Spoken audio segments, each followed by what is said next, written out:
প্রথমেই আপনার নামটা একটু বলেন প্লিজ। আমার নাম মোসাম্মদ মুর্শেদা বেগম। মুর্শেদা বেগম, ডাক নাম কি মুর্শেদা? জি মুর্শেদা। আচ্ছা মুর্শেদা, বয়স কত? Home district Dinajpur. বয়স 33-34 হবে, সঠিক আমিও বলতে পারি না। সমস্যা নাই। কোথায় থাকছেন আপনি এখন? বর্তমানে আমি যাযাবর, আমার কোনো জায়গা নাই ভাই। আমি সবার আগে আপনাকে একটা সালাম দিতে চাই। আসসালামু আলাইকুম। ওয়ালাইকুম আসসালাম ওয়া রাহমাতুল্লাহ। আপনি আপনার লিসেনারদের জন্য আসসালামু আলাইকুম। যাযাবর বলতে মানে আপনি আমাকে একটু বলেন, কালকে আপনি কোথায় ছিলেন? এর আগে সৌদিতে ছিলাম। কালকে কোথায় ছিলেন? গতকাল ছিলাম আমার মতোই যে ভেকটি মেঘখালা ছিল ওখানে, ওনার বাড়ি আছে এখানে আপনার এই কেরানীগঞ্জে। আচ্ছা, তো ওনার সাথে। তার মানে আপনি এই অনুষ্ঠান শেষে কোথায় গিয়ে থাকবেন সেটার কোনো নিশ্চয়তা নাই? না। আচ্ছা ঠিক আছে। এবং রাতে যাওয়ার মতো ওখানে কোনো মানে রাতে ওনার কাছে যাওয়া যাবে না। আপনার তো একটা মেয়ে সাথে করে নিয়ে আসছেন, আমি দেখলাম যে মেয়ের বয়স কত? মেয়েটাকে দেখান, মেয়ে নিয়ে আমি বেশি অসহায় আছি। মেয়ের বয়স কত? মেয়ের বয়স 14 বছর, এই 3-4 মাস চলতেছে। ও 2004 সালের 1 তারিখ হয়েছে, জানুয়ারির। চলেন আমরা পুরো গল্পটা একটু শুনি আপনার মুখ থেকে, তারপরে বুঝতে পারবো যে আসলে ঘটনাগুলো কি ঘটেছে। ছোটবেলা থেকে যেখান থেকে বলতে ইচ্ছে করে আপনার। জি ভাই, আমি ছোটবেলা থেকে জাস্ট আমার বুদ্ধি যেখান থেকে হয়েছে, আমি যতটুকু স্মরণ আছে আমার, আমি মোটামুটি ভালো ফ্যামিলির মেয়ে। আমার আব্বা যুদ্ধের আগে নাকি ইন্টার পাস করছেন, কিন্তু লেখাপড়া থাকলে কি হবে, ওনার জ্ঞান সঠিক ছিল না বা আজও নেই। আর আমার বিয়ের পর নাকি বাচ্চা হইতো না, তার সন্তান ছিল না বলে গ্রামের মানুষ ধরেন যারা দোকানপাট করতো বা ব্যবসা বাণিজ্যের কাজে যাইতো, তার ওয়াইফরা এসে আমার আম্মারে বলতো যে তুই এখন বাহিরে বের হোস না, তোরে দেখলে হয়তো সাত নষ্ট হবে, এরকম একটা গ্রামের ভাষায় বলতো। আমার আম্মা অনেক কান্দাকাটি করতো। এরপরে আমার বড় আপা হয়, আমার আম্মার বিয়ের 9 বছর নাকি 11 বছর পরে আমার বড় আপা হয়েছিল, তারপরে আমি। আমার আব্বা হয়তো এত বছর পরে সন্তান হলো যে একটা আগ্রহ বা একটা এই সন্তান মানুষ করার মতো তার আল্লাহ পাক অনেক ধন সম্পত্তি ছিল। আমার দাদার দেওয়া সম্পত্তি তার 16-17 বিঘা সম্পত্তি ছিল। আমার বাবার। তার মানে ঘরে বসে মোটামুটি ঘরে বসে খেতেন বলতে ঘরে থাকতেনই না উনি, ঠিক মতো ঘরেই থাকতেন না, বাইরে ঘোরাফেরা করতেন এবং কোথায় কোথায় ঋণ দেনা করে আসে জমি বিক্রি করে সেই ঋণগুলো পরিশোধ করতেন। মানে এটার জন্য হয়তো আমার আম্মার মেজাজ সব সময় খিটখিটে থাকতো। আর আমরা যখন ছোট ছিলাম দেখছি আমার আম্মা সব সময় প্রায় আমার আব্বা মারধর করলেই নানার বাড়িতে চলে যাইতো, কিন্তু আমার নানা সব সময় বুঝায় পাঠাইতো যে মা এক সময় আল্লাহ তোর সুখ দেব, এই কথা বলে বলে আব্বা আমার পাঠাইতো। আর আমি প্রায় নানির বাড়িতেই বেশি মানুষ ছোটবেলা থেকেই। আমার নানা প্রায় সময় আর কি আমার পর আমার ছোট একটা ভাই হয়, ওই ভাইটা হওয়ার 2 বছর পরে আমার যখন 4 বছর বয়স, আমার স্মরণ আছে একটু একটু যে আমার ছোট যেটা সেটা আরেকটা যখন হলো আমার 4 বছর বয়সে, তখন 2 বছর পর আর কি আমরা ভাই বোন সবাই হয়েছি। তো আমার ছোট যেটা সেটা মারা গেল, অনেক অসুস্থ, তখন আমার আব্বা হাজতে। বাট আমি মিথ্যা কথা বলতে চাই না, আমি এখানে উন্মুক্ত ভাবে বলতে আসছি আমার আব্বা চুরি ডাকাতির সাথেও জড়িত ছিল। এই কাজগুলো আমি নিজে দেখছি যে আমার আব্বা এই ধরনের অন্যায় কাজ করছে এবং আমরা শাসন করছি। তখন যতটা ছোট ছিলাম ওটা বলার মতন ছিল না, হয়তো আমার আম্মা কতটুকু হেল্প করছে না করছে বা কত কি করছে তা এটা বলতে পারবো না। তবে যখন জেলে ছিল আমার ভাইটা যখন মারা গেল তখন আমার আব্বা জেলে দেখতে পায় নাই এবং আমার আম্মা দেখতে যাইতো আমার সাথে করে নিয়ে। আমার মনে পড়ে আমার আম্মার মেজাজ এতটা মানে খিটখিটেই থাকতো, কোনো কথা বলা বা আমরা একটা বায়না তো ধরতেই পারতাম না।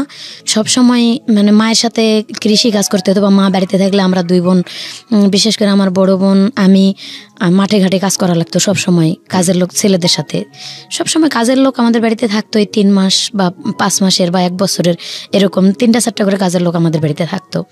আমার আম্মা আর কি বুঝাই দিত এটা এইভাবে।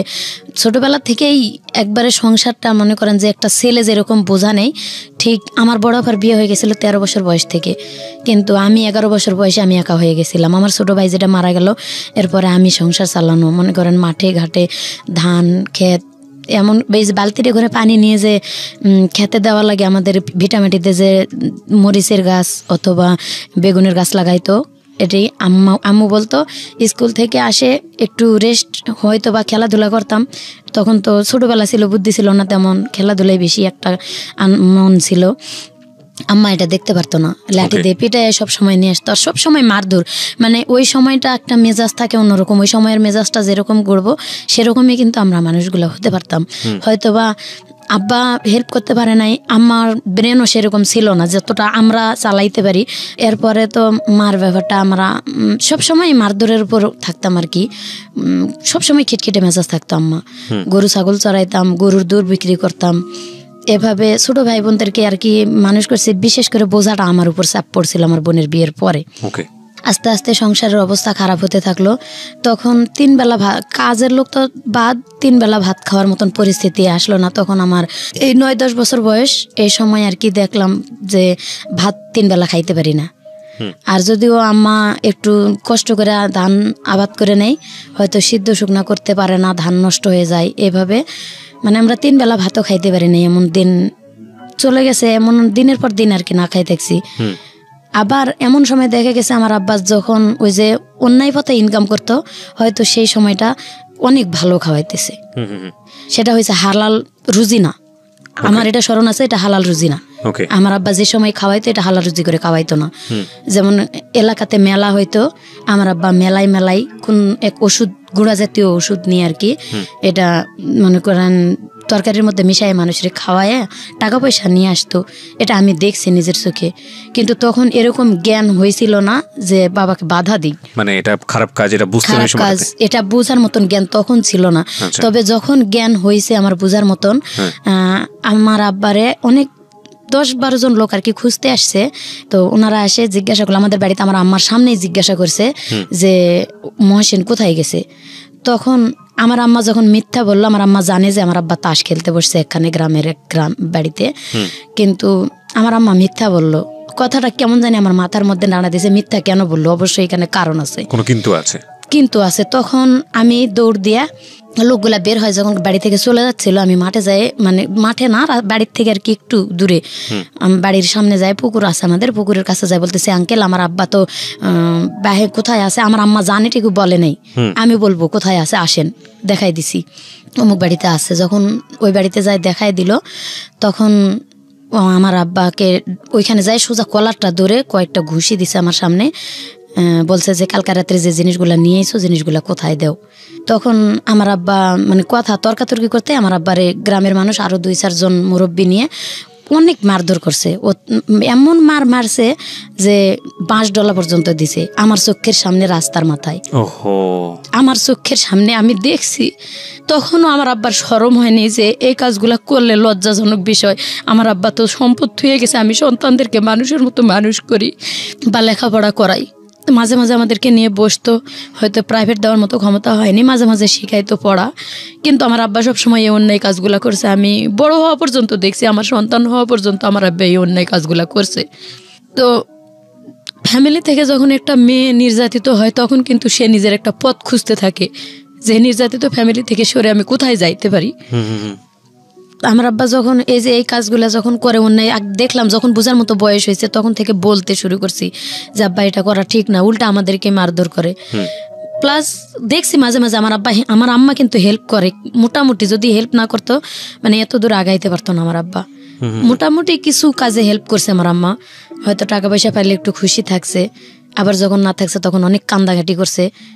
কিন্তু ওই রাগটা আমার আব্বার উপর রাগ না দিতে পারে, আমার উপর বিশেষ করে অনেক অত্যাচার করছে। আমার আপার বিয়ে হয়ে যাওয়ার পর আমি সংসারে একজন ছিলাম, বা আমি মোটামুটি তর্ক করতাম আমার লগে যে এটা করা ঠিক না, এটা করা ঠিক না, এভাবে বলতাম, দেখে আমারে মারতো। সরাসরি কিছু বলতে না পারতাম। আমি ক্লাস 8 পর্যন্ত উঠলাম আর কি, তখন ব্রেনে একটা চাপ দিল যে আমি যদি একটা চাকরি বাকরি করতে পারি। তখন গ্রাম বিকাশ কেন্দ্র নামে একটা সংস্থা আমাদের গ্রামে আসলো, এবং পার্বতীপুরের এক ছেলে সেকেন্ড ম্যানেজার ছিল। আমি ভকেশনালের প্রথম ব্যাচের ছাত্রী ছিলাম। বাংলাদেশে ভকেশনাল আপনার 97 সালে আর কি চালু হয়। আমি ভকেশনালে ক্লাস 8 যখন পরীক্ষা দেব, তখনই আমার টেলারিং কোর্সে আমার আম্মা ভর্তি করে দিয়েছিল। আমি সবসময় আমারে বলতাম যে আমি মানুষের বাড়িতে কাজ করে খাবো, তাও বাড়িতে থাকবো না। প্রায় বাড়ি থেকে বের হয়ে চলে যাইতাম।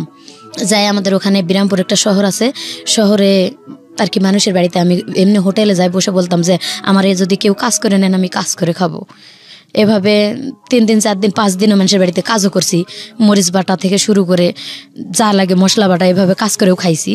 তো আমার আব্বা আবার খোঁজ পায়, যায় নিয়ে আসছে মারধর করে ওখান থেকে। তুই লেখাপড়া করবি, তুই মানুষের বাড়িতে কাজ করবি কেন? ওকে। পরে এভাবে চলে গেছি। যাওয়ার পরে ক্লাস 8 পাস করেই যখন ক্লাস 8-এ পড়াকালীনই ওই গ্রাম বিকাশের সংস্থার খবর পাইলাম যে আমি স্কুল বাদ দিয়ে এটা ভোকেশনালে ওখানে টেলারিং শুধু কাজ চলতো আগের বেসে। তো আমি 96 আমি ওখানে ভর্তি হলাম, টেলারিং কাজ শিখলাম 1 বছরের কোর্সে। আলহামদুলিল্লাহ কাজ শিখে গেছিলাম। কোন ক্লাসে পড়েন? আমি তখন ক্লাস 8-এ পড়ি। ক্লাস 8-এ পড়েন, ওকে। 8-এ পরীক্ষা দিলাম না, 8-এ পরীক্ষা না দিয়ে ওখানে আমার আম্মা ভর্তি করে দিয়ে আর কি আমাকে কাজ শিখালো। আমি খুব আগ্রহী ছিলাম কাজ শেখার জন্য। পরে ওখানে ভর্তি করে কাজ শিখালো। কাজ শিখার পাশাপাশি এদিকে আমি হাট করি, বাজার করি। হাট বাজার করে যতক্ষণে নিয়ে আসি ততক্ষণে কিন্তু আমার ভাইদেরকে খাওয়ানো হয়। আমি গাছে উঠে আম পাড়ি এবং মুরগির ডিম বিক্রি করে, গরুর দুধ বিক্রি করে ভাই বোনদের জন্য বাজার করে নিয়ে আসতাম সেই সময়টা তো। এবং আমার নানার বাড়িতে যাইতাম, নানার বাড়ি থেকে মাথায় করে চাল ডাল 1 মণ অথবা 25 কেজি ওজনের জিনিস আমি মাথাত করে নিয়ে আসতাম। আনতে আনতে রাস্তার মাথায় বা গ্রামের যে কোনো একটা আইল পার হতে পারতাম না, ফালাই দিয়ে বোঝা নিয়ে বসে থাকতাম। আবার কতক্ষণে কেউ আসলে বলতাম আমার একটু এটা উঠাই দেন। এইভাবে আমাদের ক্ষেত জমি থাকতেও এত কষ্ট করে নানির বাড়ি থেকে চাল ডয়ে আনে আমার ভাই বোনদেরকে খাওয়ায় মানুষ করতে হয়েছে বা দিতে হয়েছে অভাব অনটনের কারণে। তারপরেও কাজ শিখলাম। কাজ শেখার পরে ওখানেই আবার আমার স্যারেরা বললো যে তোর মাথার ব্রেন অনেক ভালো, তো এবার নতুন একটা কোর্স আসতেছে, এটা হচ্ছে ভোকেশনাল লেখাপড়া করলে ভালো চাকরি হবে এবং এখানে ইন্টার পাস মেয়েরাও আসে ভর্তি হয়। ম্যাট্রিক পাস করলে এখান থেকে অনেক ভালো একটা পজিশনে যাইতে পারবা। আমার আম্মাকে যাই বললাম যে আম্মা স্যারেরা তো এরকম করে বলছে যে এখানে ভোকেশনালে ভর্তি হলে নাকি সার্টিফিকেটের অনেক মূল্য। তো আম্মু বলতেছে যে ঠিক আছে তুমি তো এটা পরীক্ষা দিলা না। আমি আবার স্যারদের কাছে গেলাম এটা সার্টিফিকেট নিতে, আমার সার্টিফিকেট দিল না, যার কারণে আমার আপার নামে সার্টিফিকেট উঠাই দিল মাজেদা নামে। ওই আমার আপার নামে সার্টিফিকেট নিয়ে এসে আবার ভর্তি হলাম সেখানে। তো আমি স্যারদের সাথে পরামর্শ করলাম যে এটা যে আমার আপার নামে সমস্যা হবে না, বলছে না কোনো সমস্যা হবে না, তুমি করো।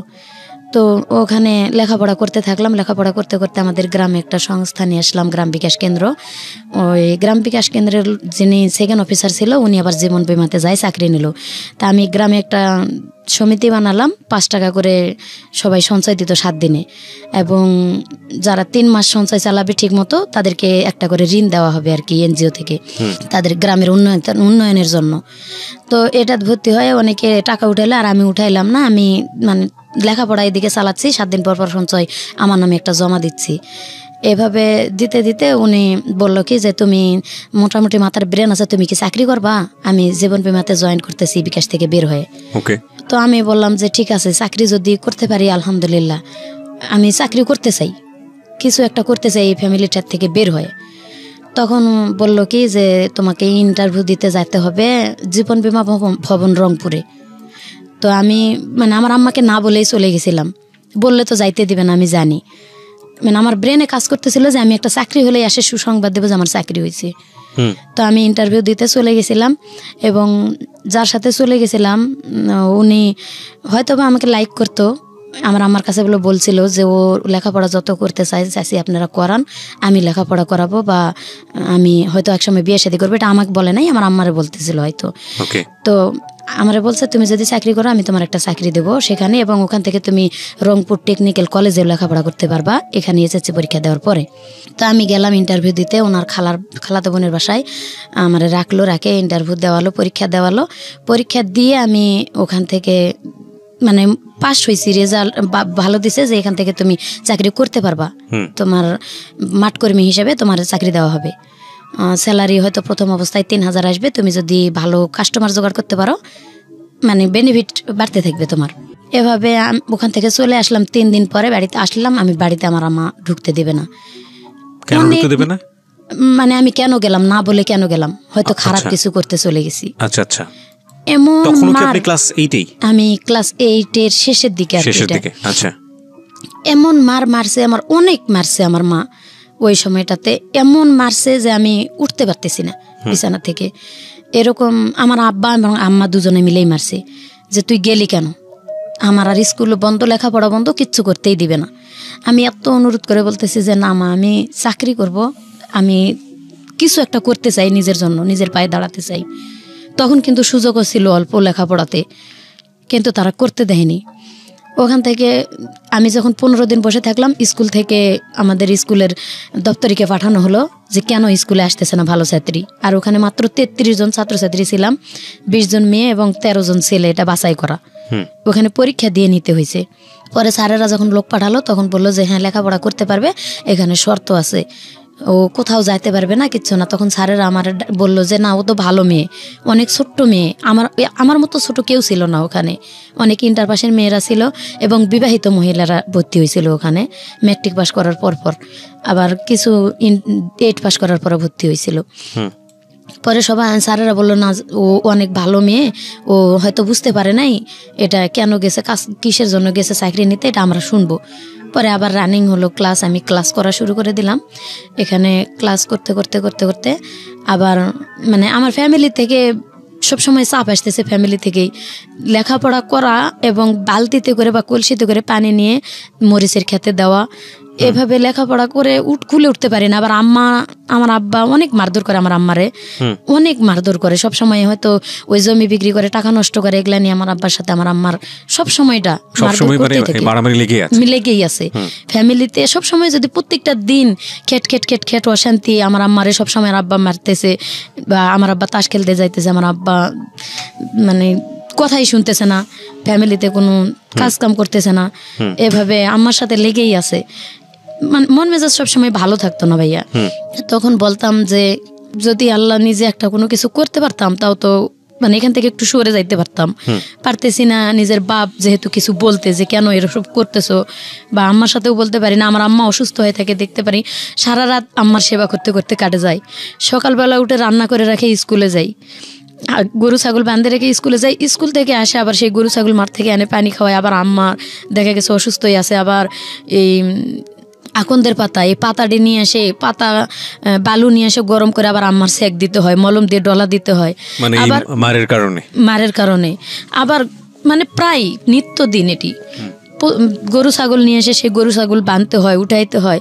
আর তখন তো ছেলে মানুষের মন, একটু খেলাধুলার দিকে যাইতাম, খেলাধুলা করলে হয়তো গরু ছাগল কারো খেতে গেছে, ধরে খোয়াড়ে দিছে, আমার আব্বা যদি শুনছে যে খোয়াড়ে দিল, আমি ঘুমায় গেছি হয়তো বা ঘুমার ভান করে রয়েছি, খোয়াড়ে যদি গরু ছাগল দেয়, এ সময় কিন্তু নিজের মনটাই খারাপ থাকে যে গরুটা আমি চড়াইতে নিয়ে গেলাম বা ছাগলটা চড়াইতে নিয়ে গেলাম, খোয়াড়ে দিল, ঘুম আসে না। আমার আব্বা যতক্ষণ বাসায় না আসে আমি কিন্তু চুপ করে চোখ বুজে শুয়ে থাকি।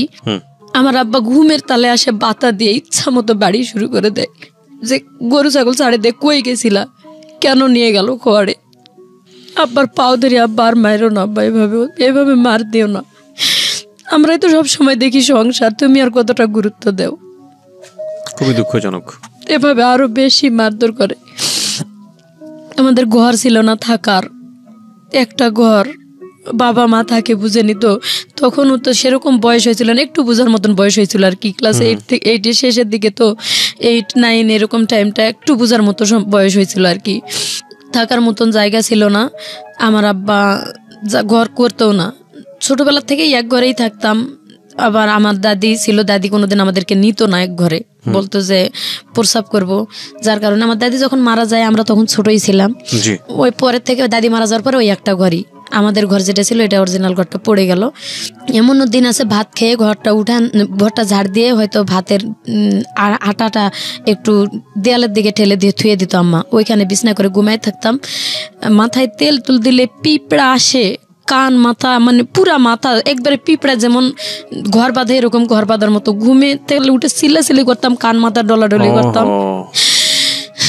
আব্বা উঠে একবারও দেখতো না, হয়তো আম্মা উঠতো মাঝে মাঝে, আর মাঝে মাঝে বলতো যে ঝাড়া দেও, মাথাটা ঝাড়া দেও, কিন্তু একবারে ঘর বাঁধার মতো পিঁপড়া, বড় বড় দাঁতলা লাল পিঁপড়া গুলা কানের মধ্যে কামড় দিয়ে। এরপর পরে এত কষ্ট করে থাকতে থাকতে আল্লাহর কি হুকুম, এরপরে 95 বন্যাতে আমার ঘরটার সব ভাঙে গেছিল।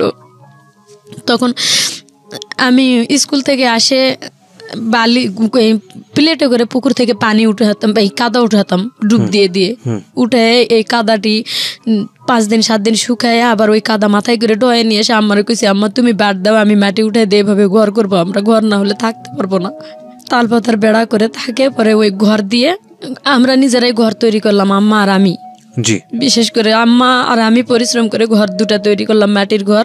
এবং গ্রামীণ ব্যাংকের থেকে কিস্তি উঠায় আম্মা ঘরে টিন দিল, দিয়ে মোটামুটি আর কি একটু সচ্ছলের দিকে তখনকার থেকে হালকা নিজেরা আম্মা আমি এই কিস্তি উঠায়া গরু ছাগল পালে এভাবে ক্ষেত খামার নিজেরা একটু করে চালাইতে পারতেছি টুকটাক করে।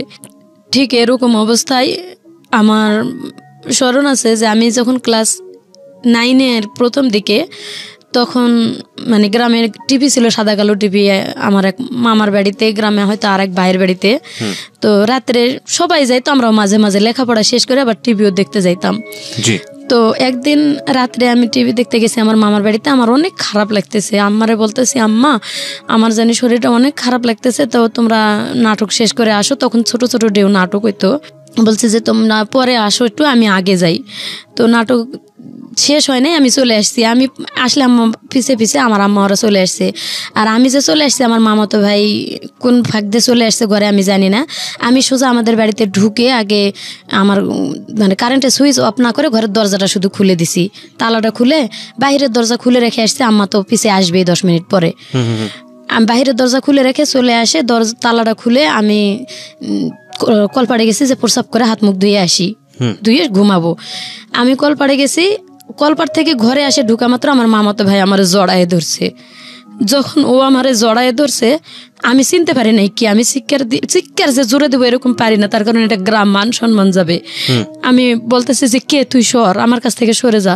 ওর সাথে শক্তি দিতে পারতেছি না, তবে মানে এত জোরাজোরি করতেছে, খামসাং আমি কিছু করতেছে।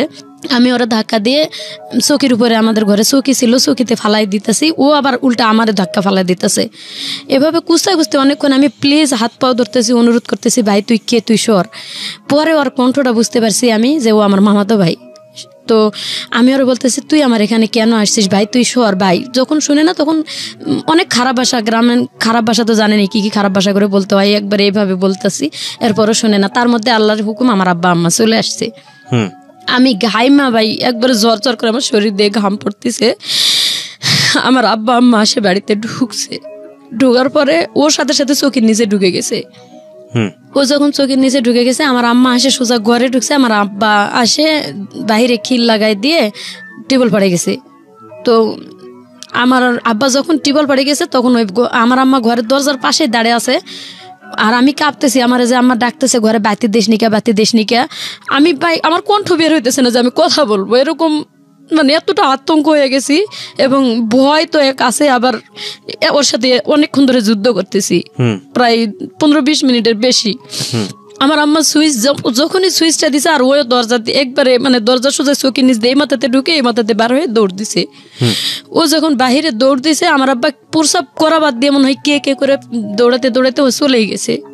সোজা আসে আমার কয়েকটা ইচ্ছা মতো চড় গালে মুখে দিয়ে ওই অবস্থায় আমার আব্বা আম্মা দুইজনে আমার মারে সেন্সলেস বানায় ফেলাইছে। আমি সেন্সলেস অবস্থায়, সেন্সলেস থেকে উঠার পরে আমার বারবার জিজ্ঞাসা করে যে ওই কেন আসছিল আর কি হয়েছে। তারা মনে করে যে আমার সাথে দুর্ঘটনা, আজও তারা বিশ্বাস করে না যে কিছু হয় নাই। আমি এত আল্লাহর কসম, আমার মায়ের কসম দিয়ে বলি যে আমার সাথে কোনো কিছু হয়নি মা, আমি কোনো কিছু করতে দেইনি। আর যদি হইতো এটা জোরপূর্বক কিছু হইতো। আমার আম্মা বিশ্বাস করে না, তুই মিথ্যা কথা বলে হয়তো ওর সাথে পরামর্শ করে তোরা আইছিস, সেটা এইভাবে যে আমরা ওখানে আইছি, তোরা পরামর্শ করে এখানে আইছিস। আল্লাহর কসম ভাই, আমার সাথে ওর সাথে কোনোদিন এই ধরনের কথা বা ও কখনো আমার এই কথাটা বলেও নাই। ও আমার থেকে বয়সে ছোট ছিল, আর ও এরকম কিছু করবে আমিও কখনো পরিকল্পনা করিনি। তারপরে কি হলো? আমার আম্মার এটা বিশ্বাস করা উচিত ছিল, কিন্তু বিশ্বাস করেনি। বলছে যে অ্যাক্সিডেন্ট একটা কিছু হয়েছে। তখন থেকে ওই ছেলের সাথেও আমি কথা বলি না। আমার সাথে সাথে আমার আম্মা বের হয়ে আমার মামির কাছে গেছে, যাই মামির সাথে কি বলে চলে আসছে জানি না। তারপরে তখন আমার দিকটা আরো অন্যদিকে চলে যাচ্ছে যে আমি কিভাবে এই ফ্যামিলি থেকে বের হতে যেতে পারবো। মানে সবসময় এমন এক খারাপ ভাষা ইউজ করতো আমার আম্মা আরো বেশি। ওই সময়টা তো একটা ইয়ং মা সব থেকে ভালো বন্ধু হওয়া দরকার সন্তানের, সেই সময়টা মা সব থেকে ভালো বন্ধু হওয়ার দরকার। কিন্তু আমার মা ছোটবেলাতে যা করছে, কিন্তু ওই সময়টা এসে একটু অন্তত নর্মাল হওয়া প্রয়োজন ছিল। এমনিতে রাত্রের দিনে হাট বাজার করাইতো, লাকড়ি ঘড়ি কুড়াইতো, এই বয়সে যায় লাকড়ি কুড়ায়, কুষারের ক্ষেত থেকে, মানুষের কুষারের ক্ষেত থেকে খড়ি বোঝায় ওই সময়টা তো কুড়ায় নিয়ে এসে দিছি। এরকম অবস্থায় কিন্তু গ্রামের ছেলেদের কাছে অনেক লাঞ্ছিত হইতে হয়। সেগুলো তো মায়ের কাছে বলার মতো সুযোগ ছিলই না, কখনো বলতে পারিনি যে অমুক ছেলে আমার এই কথাটা বলছে, অমুক ছেলের সাথে হয়তো বা অমুক ছেলে আমার সাথে জোর করে শরীরে হাত দিয়েছে, এটাও বলতে পারিনি।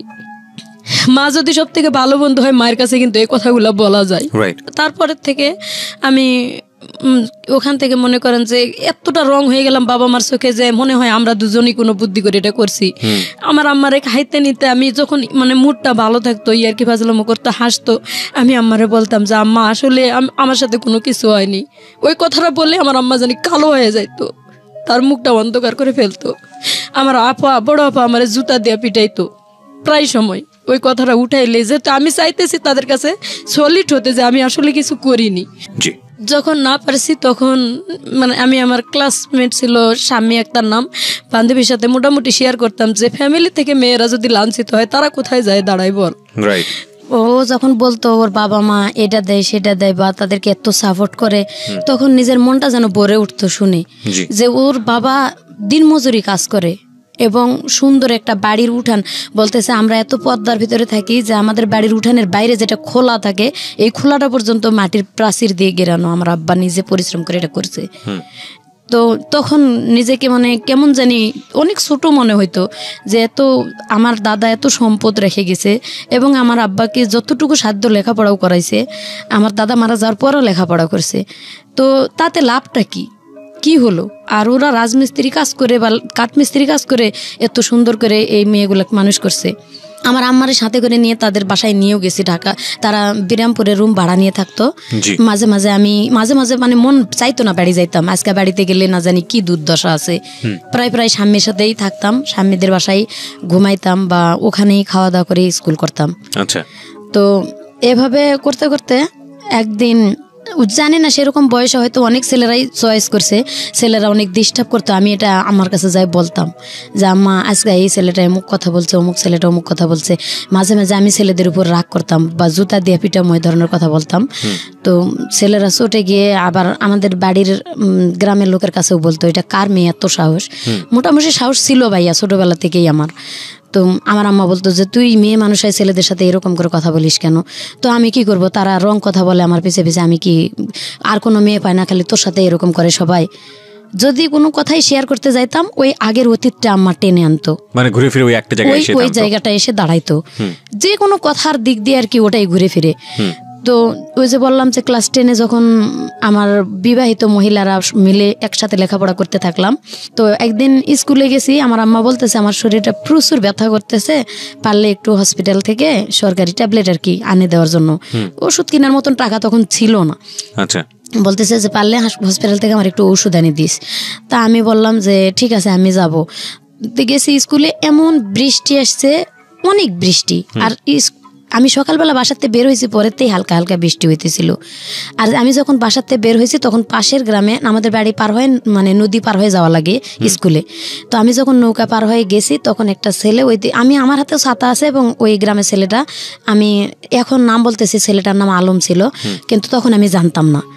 ছেলেটা আমার সামনে এসে দাঁড়িয়ে বলতেছে যে মোটামুটি হ্যান্ডসাম ছেলেটা ছিল, আসে বলতেছে আপু আপনার বাড়ি কোন জায়গা? তো আমি বললাম যে অমুক গ্রামে। আপনার আব্বার নাম কি, আপনার নাম কি? তা আমি একটু রাগ হলাম যে একটু এমনি বৃষ্টি পড়তেছে আর আপনি এত কিছু জিজ্ঞাসা করার দরকারটা কি? আপনার গ্রামে আমার খালার বাড়ি অমুক, আমার খালা লাগে, যাই জিগায়েন। এইভাবে বলে আমি তার সাথে আর কোনো কথা বলিনি। ছেলেটা আমার পিছে পিছে হাঁটতেছে, সামনে যাই রিক্সা পাইছি, তো রিক্সায় উঠছে। ছেলেটা বলতেছে আমি উঠবো, এক রিক্সায় গেলে সমস্যা কি? আমি কই না, আপনি রিক্সায় যাইতে পারবেন না। বলতেই আমার আব্বার বন্ধু যে ক্লোজ সবসময় রানিং মেম্বারই করে, আমার আব্বা ওনার হয় কাজ করে, উনি আর কি মূর্খ মানুষ ছিল, তবে মেম্বার, ওনার কাজগুলো আমার আব্বা করে দিত। তো উনি যাই দেখতেছে ছেলেটা আমার সাথে কথা বলতেছে আর কি, রিক্সায় উঠবে এরকম কিছু কথা।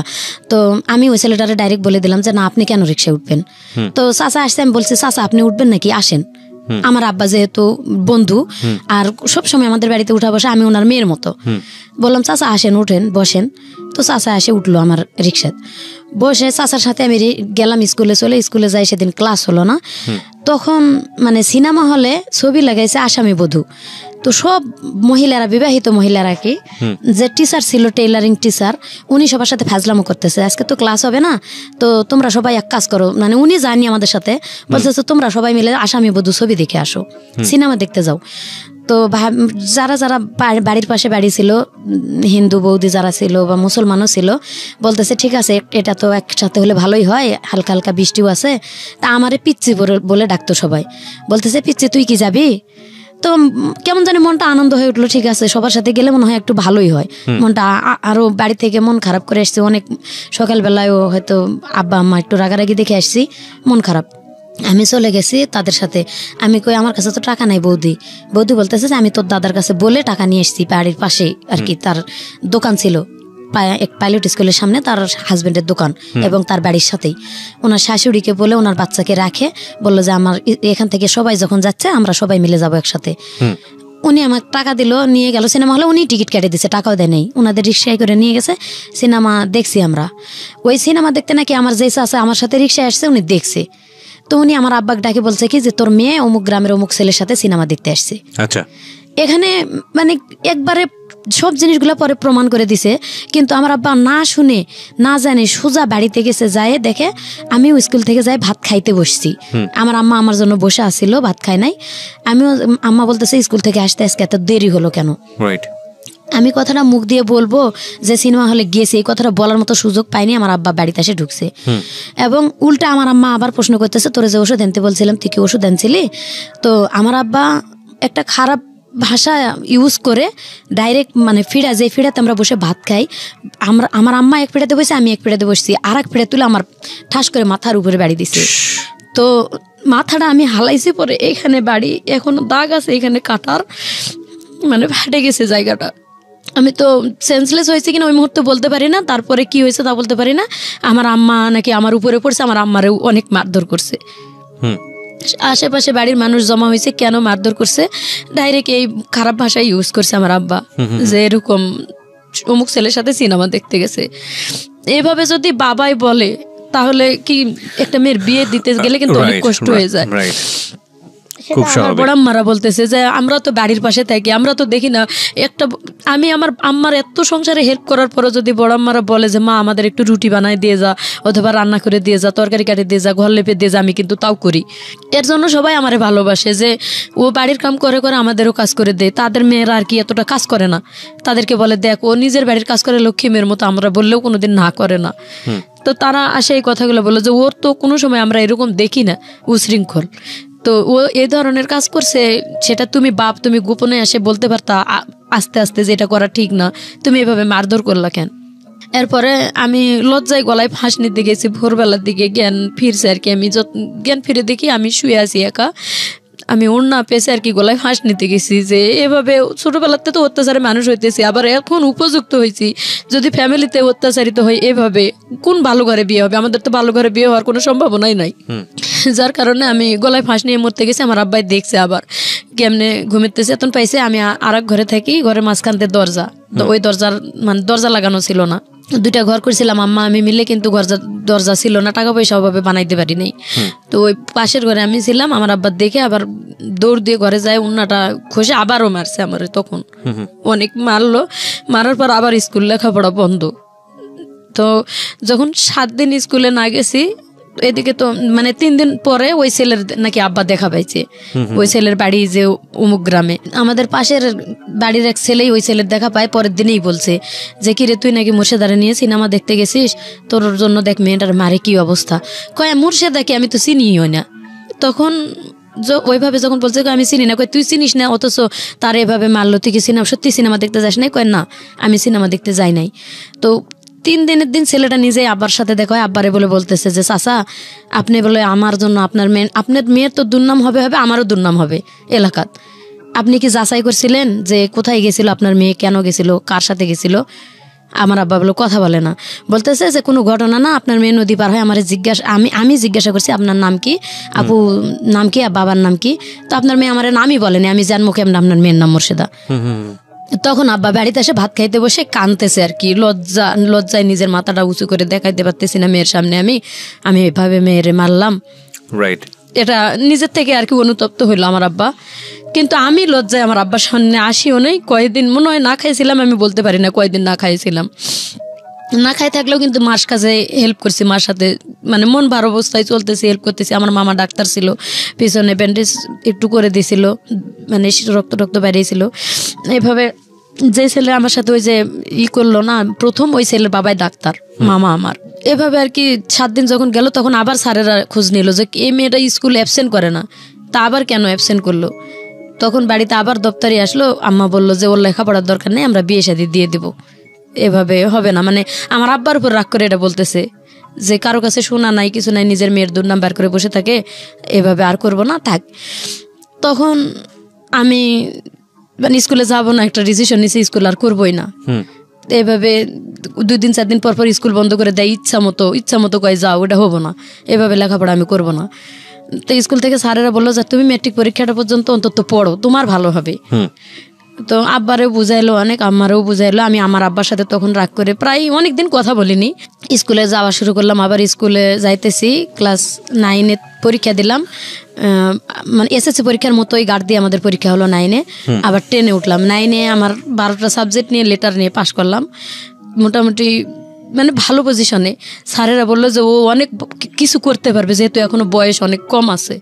আপনি, আমার আব্বারে ডাকে মিটিং করলো যে আপনি ওরা একটু হেল্প করেন, দেখবেন মেয়েটা অনেক উপরে উঠতে পারবে, অনেক কিছু করতে পারবে। এ কথা বলে তখন আমি 7200 টাকা ওখান থেকে একটা পেলাম আর কি, টাকা স্কুল থেকে ওটা দিত 260 টাকা করে মনে হয় বেতন হিসেবে, সেটা একবারে দিল। দিয়ে আমার আব্বা ডাকেই দিছে, দিয়ে হাতে দিয়ে বলছে যে এটা দিয়ে মাত্র 2500 টাকা লাগবে একটা সেলাই মেশিন কিনে দিতে, আপনি 2500 টাকা দিয়ে একটা সেলাই মেশিন মেয়েটারে কিনে দেন। তো আমার আব্বা সেলাই মেশিন কিনে দিল না, কিনে দেয়নি, কান্দাকাটি করছি অনেক, তারপরও দেয়নি। এরপরের থেকে বিয়ের প্রস্তাব খোঁজা শুরু করলো। মেন রহস্য হয়েছে বিয়ে দেওয়ার, আমার নানার বাড়ির সম্পদ পাবে আমার আব্বা। আচ্ছা, আমার যদি বিয়ে দিতে পারে তাহলে মামারা দিবে আর কি সম্পদটা, যেহেতু একটা মেয়ে উপযুক্ত হয়েছে, আমার আব্বা পরিশ্রম করে না। এই উসিলাই আর কি আমার বিয়ে ঠিক করা শুরু করলো। আজকে একখানে কালকে একখানে গরুর মতো দেখা শুরু করলো। আজকে এক জায়গার লোক আসে দেখে যায় 2000-2500 খরচ করে, আবার 3 দিন পরে আরেকখানের লোক আসে দেখে যায়, এভাবে খরচ করে স্কুল করতে দেয়। আপনাকে দেখতে আসতো লোকজনে দেখতে আসতো 2 দিন 4 দিন পর। আমার কাছে খুব খারাপ লাগতো ভাইয়া এটা, যে আমি লেখাপড়া করবো, আমি রানিং একটা ছাত্রী, আমি আর কিছুদিন পরে মেট্রিক পরীক্ষা দেবো না। আমার আব্বা এমন ভাবে উঠে পড়ে লাগলো বিয়ে দিবেই, কেন এভাবে উঠে পড়ে লাগলো আমি নিজেও বুঝতে পারতেছি না।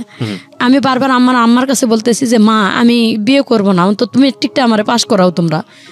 আমার আম্মা বলতেছে আমার করার কিচ্ছু নাই, আমি কিচ্ছু বলতে পারবো না, তোর বাবার সাথে আমি কথা বলতে গেলেই মানে মার খাওয়া লাগে।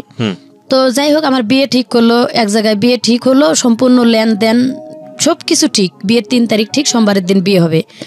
1 সপ্তাহ আগের থেকে আত্মীয় স্বজন দাওয়াত দেওয়া শেষ। একেবারে মানে বুধবারে, সোমবারে বিয়ে হবে, বুধবারের দিন আসে কি যেন ঘটনা নিয়ে বিয়ে ভাঙ্গি, মানে কোন আত্মীয় স্বজনে বলে দিছে যে ওই ছেলের বাপের কাছে যে আমার আব্বার চরিত্র ভালো না, মেন সমস্যা হয়েছে ওই জায়গায়। আবার আমার যে ওই যে মানে আগের সেই ঘটনাটা, এটাও বলে দিছে যে মেয়ে সলিড নেই, মেয়ে ওর মামাতো ভাইয়ের সাথে মানে এরকম কিছু হয়ে গেছে, তার বাপ মাই প্রমাণ বের করছে, অন্য কেউ না। এভাবে আর কি ওই বিয়েটাও ছেলের বাবা দেবে না। তো ওই ছেলেটা আর কি আমার সবসময় চিন্তা, আমি যে টেলার্সের কাজ করতাম সেইভাবে ওই তার টেলার্সের সুতার দোকান ছিল আর কি, সুতা ঘর, কেসি ঘর, মেশিন ঘর। তো ওখান থেকে সবসময় সুতা কিনতাম। এই অনুতাপে ছেলেটার সাথে চেনা পরিচিত ছিল।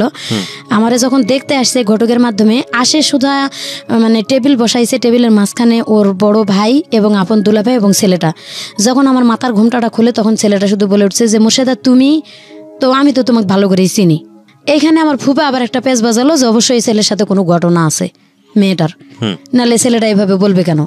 তো ওই ছেলেটা ডাইরেক্ট মুখের উপর বলে দিল আমার সাথে ঘটনা থাক বা না থাক আমি ওরেই বিয়ে করব, আমি ওরে চিনি আগের থেকে। মেয়েটার আচার চরিত্র ব্যবহার ভালো। ছেলের বাড়ি আমাদের বাড়ির কাছে। নাম ছিল মুস্তফা। বলল আপনাকে বিয়ে করবে? হ্যাঁ, ছেলে বললো যে আমি ওকেই বিয়ে করব। এবং বিয়ে ওই যে ওখানে ঠিক হয়ে গেল সব, সোমবারের দিন বিয়ে হবে। ছেলের বাপ রাজি না। মাঝখানে ছেলে বলতেছে যে ছেলের নাকি 13 বিঘা সম্পত্তি ছেলে নিজে কিনছিল এবং দাদাই দিছিল কতখানি, এটি দিয়ে নিজস্ব ছিল।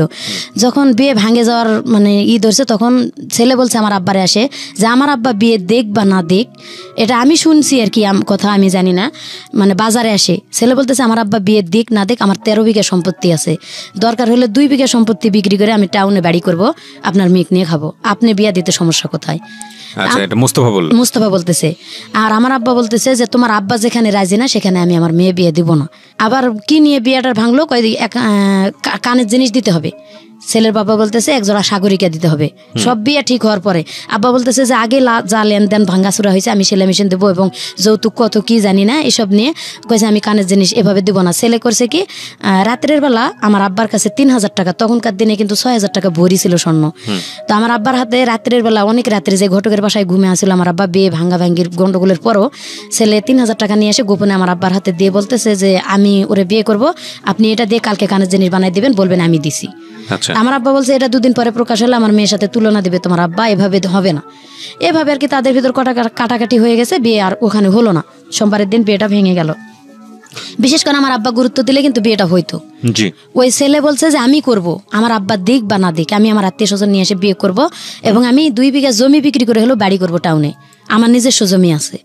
আমার আব্বা অতটা গুরুত্ব দিল না, ওখানে দিবেই না, শেষ দিবে না। সোমবারের দিন বিয়ে আর হলো না, মানে আত্মীয় স্বজন আমার নানি মামিরা আসছিল আমাদের বাড়িতে, এরা ফেরত গেল। আমার আব্বা লজ্জায় আর মানুষকে মুখ দেখাইতে পারতেছে না। তো এখানে আমার কোনো দোষ ছিল না ভাইয়া, আমি কি করব, আমি তো কোনো কিছুই করি নাই। রাইট, বাবাই তো বিয়ে ভেঙে দিয়েছে। অথচ আমার আব্বাই বলতেছে তুই কলঙ্কিনী, তুই গলায় ফাঁস নিয়ে মরতে পারিস না। তো এই কথার জন্য আমি আর কিছু বলি না, শুধু বলি যে বিয়েটা ভেঙে গেছে এতে আমি খুশি, হোক বা না হোক আমি পরীক্ষা দিতে পারতেছি সামনে, নিজের পায়ে নিজে দাঁড়াইতে পারবো। আপনি কিসে পড়েন? ইন্টারে? না, ইন্টার পড়ি না, আমি তখন 10-এ পড়ি। আচ্ছা, বলতেছি যে আমি ম্যাট্রিক পরীক্ষাটা তো দিতে পারবো সামনে, বিয়েটা হলো না। মানে আমার বাবা যেভাবে আমার মায়ের অত্যাচার করছে, একটা শিক্ষিত লোক হয়ে আমি মানে হাজব্যান্ড হলে যে এরকম অত্যাচারই করে, এটাই আমার মাথায় সবসময় খেলতো। আমি কখনোই পরিকল্পনা করিনি যে বিয়ে হলে আসলে সুখী হতে পারবো। তো সেটাই হয়েছে আমার জীবনে। যাক, বললাম যে পরীক্ষা দিব। আমার আব্বা হঠাৎ করে ওই সোমবার দিনে কি করলো, একটা ছেলে নিয়ে আসলো। আমার বলতেছে কি মাথায় উন্নাটা দিয়ে অমুক বাড়ি থেকে যে একটা লেবু নিয়ে আসো। আমি লেবু নিতে চলে গেছি ওই বাড়িতে। লেবু গাছের নিচে ছেলেটা বসা, একটা ছেলে বসা। আমি একা একা আসতেছি, মাথায় উন্না। আমার আব্বা কোনোদিন বলেন, আমি তো সবসময় মাথায় কাপড় দিয়ে ঘুরতাম। তো বাড়িতে আমি মানে মাথার কাপড়টা ফেলে বাড়িতে আসি ঘরের মধ্যে। আমার আব্বা বলতেছে মাথায় কাপড়টা দিয়ে অমুক বাড়িতে একটা লেবু নিয়ে আসো। এখানে কিন্তু আমার মাথায় একটা কেস করছে, মনে হয় কোন মাথায় কাপড় দিতে বললো কেন আব্বা। তো যাই হোক, মাথায় কাপড় দিয়ে গেছি লেবু আনতে, দরজায় যাই দেখি একটা ছেলে বসা। দেখে আমি আর লেবু নিতে না ঢুকে ওখান থেকে ঘুরে ফেরত আসছি। ফেরত আসতেছি দেখি পিছনে আমার নানি, আমার মামি, আমার খালা, আমার আম্মা, আমার আপা, এতগুলা মানুষ পিছনে। তখনই বুঝতে পারছি যে আসলে ওই ছেলেটা আমার দেখার জন্যই আসছে। আচ্ছা, ওখান থেকে ওরা কই ফেরত আসছিস কেন? তা আমি ওই যে বলছিলাম যে এইভাবে আর গরুর মতো লোক দেখাইতে আনলে আমি অপমান করবো তোমাদেরকে, আমি আর কারোর সামনে যাব না। বিয়ে ভেঙে গেছে শেষ। এই জন্য হয়তো তারা ভয় পেয়েছে যে আমি কিছু বলতে পারি, যার কারণে আমার আপা বলতেছে তুই ওখান থেকে ফেরত আসলি কেন? আমি বলছি যে তোমরা কি কারণে আমার এখানে নিয়ে আসছো এটা আমি বুঝতে পারছি, এই বিয়েটাও তো ভেঙে যাইতে পারে, তোমরা আমাদের পরীক্ষাটা আগে শেষ হোক, পরীক্ষাটা শেষ করতে দাও আমার, তারপরে বিয়ের ব্যাপারটা ভাবো। এখন এই অন্তত সাবজেক্টটা বাদ দাও, আমার মাথাটা একটু টেনশন রিল্যাক্স রাখো যাতে আমি পরীক্ষা দিতে পারি। এভাবে বললাম। আমার নানি বলতেছে মুরব্বি মানুষ, আমি একটা কথা কই আপু, চল বিয়ে দেখলেই যে বিয়ে হয় তা না, তুই আমার সাথে চল, আমি তোরে ঘুরে নিয়ে আসি ওই বাড়ির থেকে। আমি গেলাম, মানে যাইতেছি না, দেখো ছেলে অনেক চালাক ছিল, ও সাইকেল নিয়ে বের হয়ে চলে গেল ওই বাড়ি থেকে। আমার সামনে দেই, আমি পিছনে ঘুরে আসি আর কি, ও চলে গেল। দেখলাম যে রাস্তার দিকে চলে গেছে। তখন আমি যাই ওই বাড়িতে ঢুকলাম, ঢুকে বললাম যে ফুপু তোমরা একটা বিয়ে ঠিক করলা, করার পরে দেখলা যে সেটা এইভাবে ভেঙে গেল।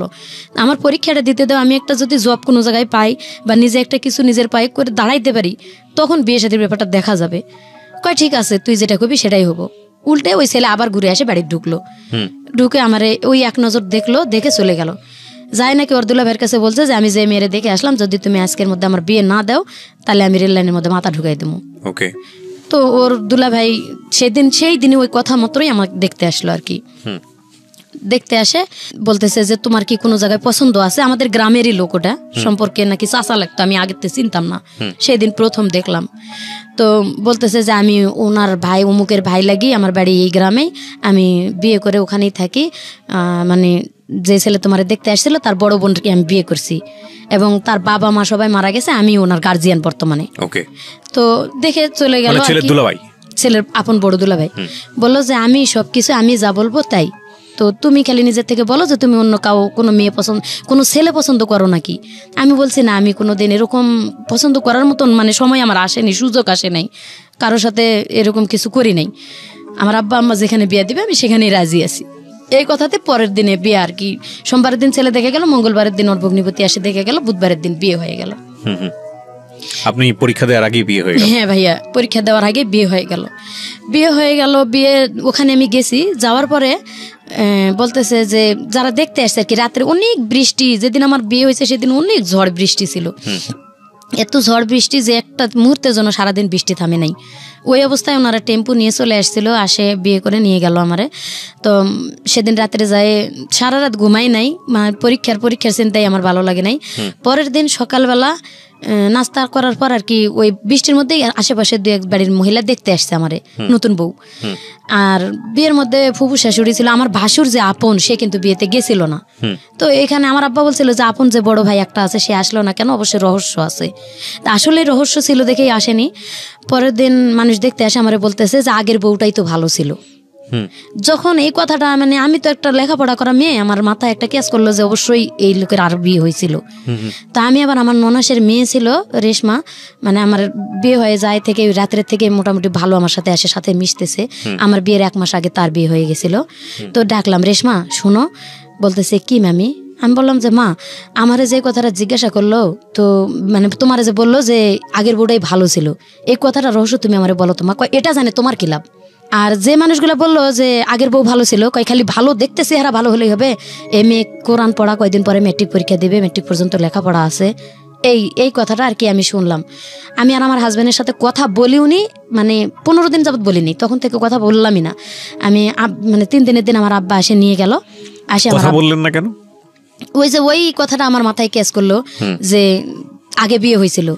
ও আচ্ছা আচ্ছা, ওকে। মানে মানুষে বললো যে সকালবেলা, আগে রাত্রে তো কথা বলার মতন সুযোগ হয়নি, বিয়ে করে নিয়ে এসে ওই আমার ননাসের বাড়িতে উঠাইলো, যার যার ঘরে সবাই যাই ঘুমাইলো। আমি আমার নানির একটা ঘর দিল, নিয়ে ঘুমাইলাম। আমার ননাসে এক পাশে খাটে ঘুমাইলো, আমরা এক পাশে চৌকিতে ঘুমাইলাম। রাত পোয়ালে আর কি মানুষ দেখতে আসলো, ওই আসে ওই কথাটাই বলছে। আমার হাজবেন্ড ঘুমের থেকে উঠার আগেই আর কি এটা বললো।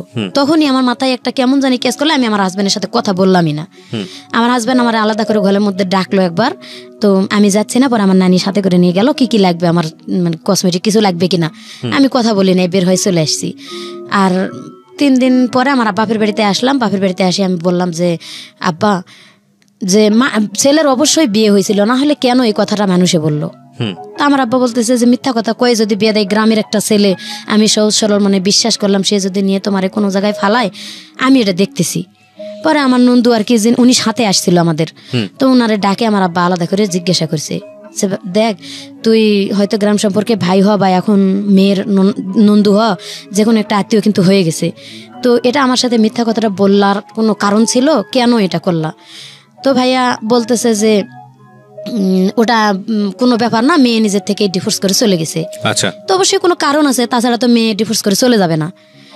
বলতেছে ওগুলা নিয়ে আপনার চিন্তা করার কারণ নাই, আমি আপনার মেরে নিয়ে গেছি, যদি আমার শালা ভাত না দেয় আমি ভাত দেবো। ওকে। এখানে বলে আর কি 3 দিন থাকলাম। 3 দিন পরে নিয়ে গেল শ্বশুর বাড়িতে গেলাম। আজকে যাওয়ার পরে কালকে আমার ঘর, মানে বলতেছে যে তোমরা এই যে হাঁড়ি পাতিল 2টা করে হাঁড়ি পাতিল বের করে দিল, এটা 2টা করে, এটা তোমার আলাদা সংসার, তুমি আজকে থেকে রান্না করে খাবা। ওকে। তো যতই বাপের বাড়িতে ছোটবেলাতে অনেক কাজ করি, কিন্তু নতুন একটা সংসারে যাইতে গেলে নতুন ভাবে আমি কিছুই বুঝি না, কিভাবে রান্না করে খাবো। বাজার নাই, খরচ নাই, কিচ্ছু নাই, খালি হাঁড়ি পাতিল আলাদা করে দিল। আমি আমার ননাসারে যে গেলাম যে বাজার খরচ নাই, কই তোর জামাইরে কো আনে দিক। তো আমি তো তার সাথে কথাই বলবো না, এরকম একটা আমি কথা বলি নাই। ও নিজের থেকে বাজার করে নিয়ে আসলো আর কি। আমি ওটা শুনলো যে কিভাবে কি রান্না করব, বাজার করে নিয়ে আসলো, নিয়ে এসে দিল, রান্না করলাম। ওই 1 কেজি চাল, 1 কেজি ডাল, 8 আনা 4 আনা লবণ, এরকম করে আর কি বাজার করে আনে দিল গ্রামের দোকান থেকে। তো ওইভাবে আর কি সেদিন রান্না করে দিলাম। আমি রান্না করে খাইতেও ডাকি নেই সেদিন, ওর মতো ও উঠাই নিয়ে খাইলো। এবং পরের দিন ও নিজের থেকেই বাজার করে, আমি রান্নাও করলাম না, আমার এবার রান্না করে ওই খাওয়াইলো। মানে আমি এতটা মানে ব্রেনে চাপ দিয়ে যাচ্ছি, এর মধ্যে আমার ননাস কয় কি ডাক দিয়া কয় তোর বাপের বাড়ি থেকে টাকা নিয়ে আসে জায়গা কিনে বাড়ি করতো। কয়দিনের? এটা মনে হয় 4 দিন 5 দিনের দিন। বলতেছে যে তুই জায়গা কিনে তোর বাপের কাছ থেকে টাকা আনে জায়গা কিনে তোরা বাড়ি কর। আর তখন জায়গার দাম 500 টাকা শতাংশ। 97 সালের শেষের দিকে আমার বিয়ে হয়েছিল, তো 500 টাকা শতাংশ। কিন্তু ওই জ্ঞানটাও তো আমার ছিল না যে কি বলতেছে ওরা, যে বাড়িঘর দেখে বিয়ে দিছে এটাই আমার শ্বশুরের আসল বাড়িঘর, কিন্তু ওটা ওরা লিখে নিছে আগে, এবং এটা ওরা ফ্যামিলির সবাই জানে। এই জন্যই আমার ভাসুর আমার বিয়েতে আসেনি, বলছিল যে তুই জায়গা কিনে বাড়ি করবি তারপর বিয়ে করবি। আচ্ছা, আমি যখন কান্দাকাটি করছি তখন আমার ভাসুর এই কথাটা শুনে আর কি বলছিল, আমার জাল আমারে ডাকে নিয়ে গেল, আমি অনেক কাঁদতেছি, আমার জাল ডাকে নিয়ে গেছে যে তুই কাঁদতেছিস কেন। তো আমার হাজব্যান্ড আমারে বারবার জিজ্ঞাসা করতেছে তুমি কান্দো কেন, আমি তার সাথে একদম কথাই বলি না। তখন ভাই বউর কাছে যাই বলছে আর এক বাড়িতে, ভাই বউ এসে আমার ডাকে নিয়ে গেছে যে মুর্শিদা তোর কি হয়েছে, আয় আমার কাছে, কি হয়েছে বল। আমি বলছি যে আপা আমার এইভাবে বলছে যে জায়গা নাকি কিনে বাড়ি করতে হবে। তখন আমার ভাঙে বললো ঘটনাটা, আসলে ওর বিয়ে করছিল, বিয়ে করে ওর ভালো ছিল না, যার কারণে আমার শ্বশুর মরার আগেই ওর যে সম্পদটুকু এটা ছোটো বোনের নামে লিখে দিছিল এবং ছোটো বোনকে বলছিল যে তুই তোর ভাইরে এই জায়গাটা ছাড়ে দিবি বাড়ি করার জন্য, সে না দিয়ে ওটা ছোটো বোনও বিক্রি করে আর কি তার হাজবেন্ডকে দিছে। এখন তোমাদের আসলে জায়গা বলতে কিচ্ছু নাই, তুমি জায়গা কিনেই বাড়ি করতে হবে। কিন্তু ওর টাকা পয়সা আছে, কোথায় আছে টাকা পয়সা, কয় ওর এই যে এই দুলাভাইয়ের কাছেই 15,000 টাকার মতো রাস্তার কাজ হয়েছে, ও কাজ করে টাকা রাখছে, ওই টাকা নিয়ে ওর সাথে আগেও গন্ডগোল হয়েছে, এই জন্য তোমার ভাইসুর বিয়েতে যায় নাই। বলছিল যে তোর টাকা আছে জায়গা কিনে বাড়ি করে তুই বিয়ে কর, তো ওটা শুনে নাই যখন, এই জন্য তোর ভাইসুর বিয়েতে গেল না।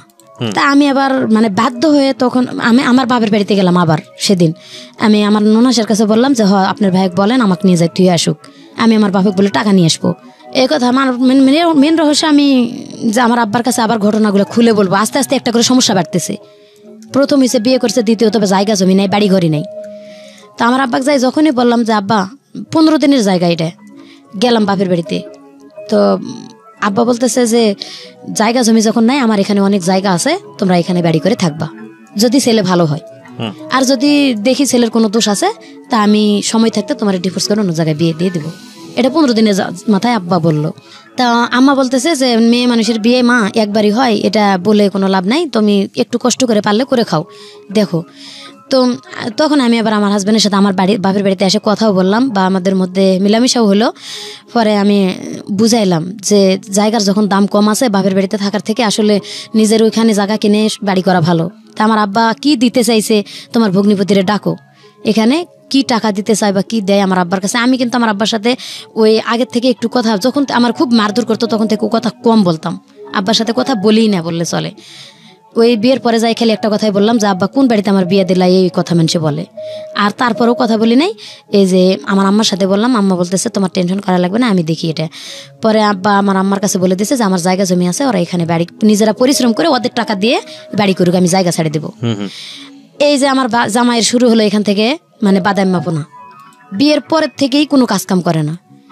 তো আমার আম্মা আজকে আমার দুলাভাইয়ের সাথে পাঠাই 40 টাকা হাজিরা, দিন হাজিরা কাজ করতো। তখন 40 টাকার কাজ করলেও কিন্তু 20 টাকা খরচ করে 20 টাকা থাকতো, কিন্তু একদিন কাজ করলে আর 7 দিন কাজ করে না। আর গাঁজাখোর ছেলেদের সাথে ঘোরাফেরা, প্রায় শোনা যায় যে সে গাঁজা খায়। কিন্তু আমি এটা মানে খেয়াল করতে পারি না, আমি তো তখন ছোট মানুষ, একেবারে বেশি বড় না, এতটা বোঝার মতো জ্ঞান নাই।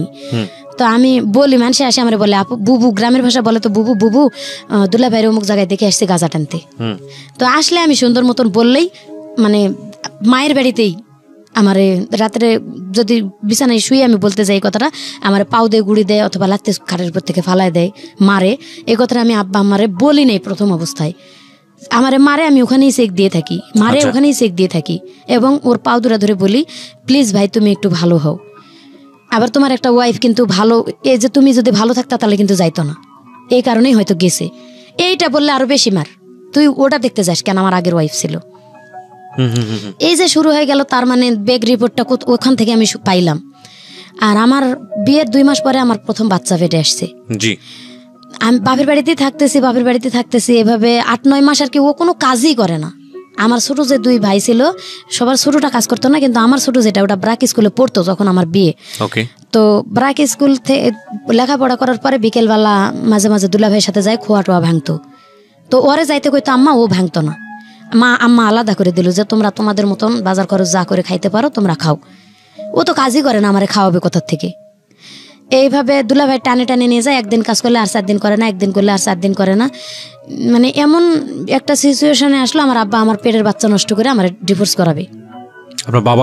আমার বাবা এটা করতে চাচ্ছে, আমার হসপিটাল নিয়ে যাবে। রাত্রে আমার হাজবেন্ড বুঝতে পারছে যে কালকে আমার হসপিটাল নিয়ে যাবে। আমি শুকায়ে মেড়া হয়ে গেছি, একবারে খাইতে পারি না। একে তো আর প্রথম বাচ্চা পেটে আসছে, আমি বুঝি না কোনো কিছুই। বমি আসে এবং যেটুকু খাই ওটুকু বমি হয়ে যায়, ভালো মন্দ কোনো খাবার নাই। আর আম্মার ভাত আমি রাগ করে খাই না। আমার আম্মা আমার জামাইরে মানে অনেক খারাপ ভাষা করে বকাবকি করে, যে কুইরা খাটে না, বাদাইম্মা, এটা সেটা অনেক কিছু খারাপ করে বকে।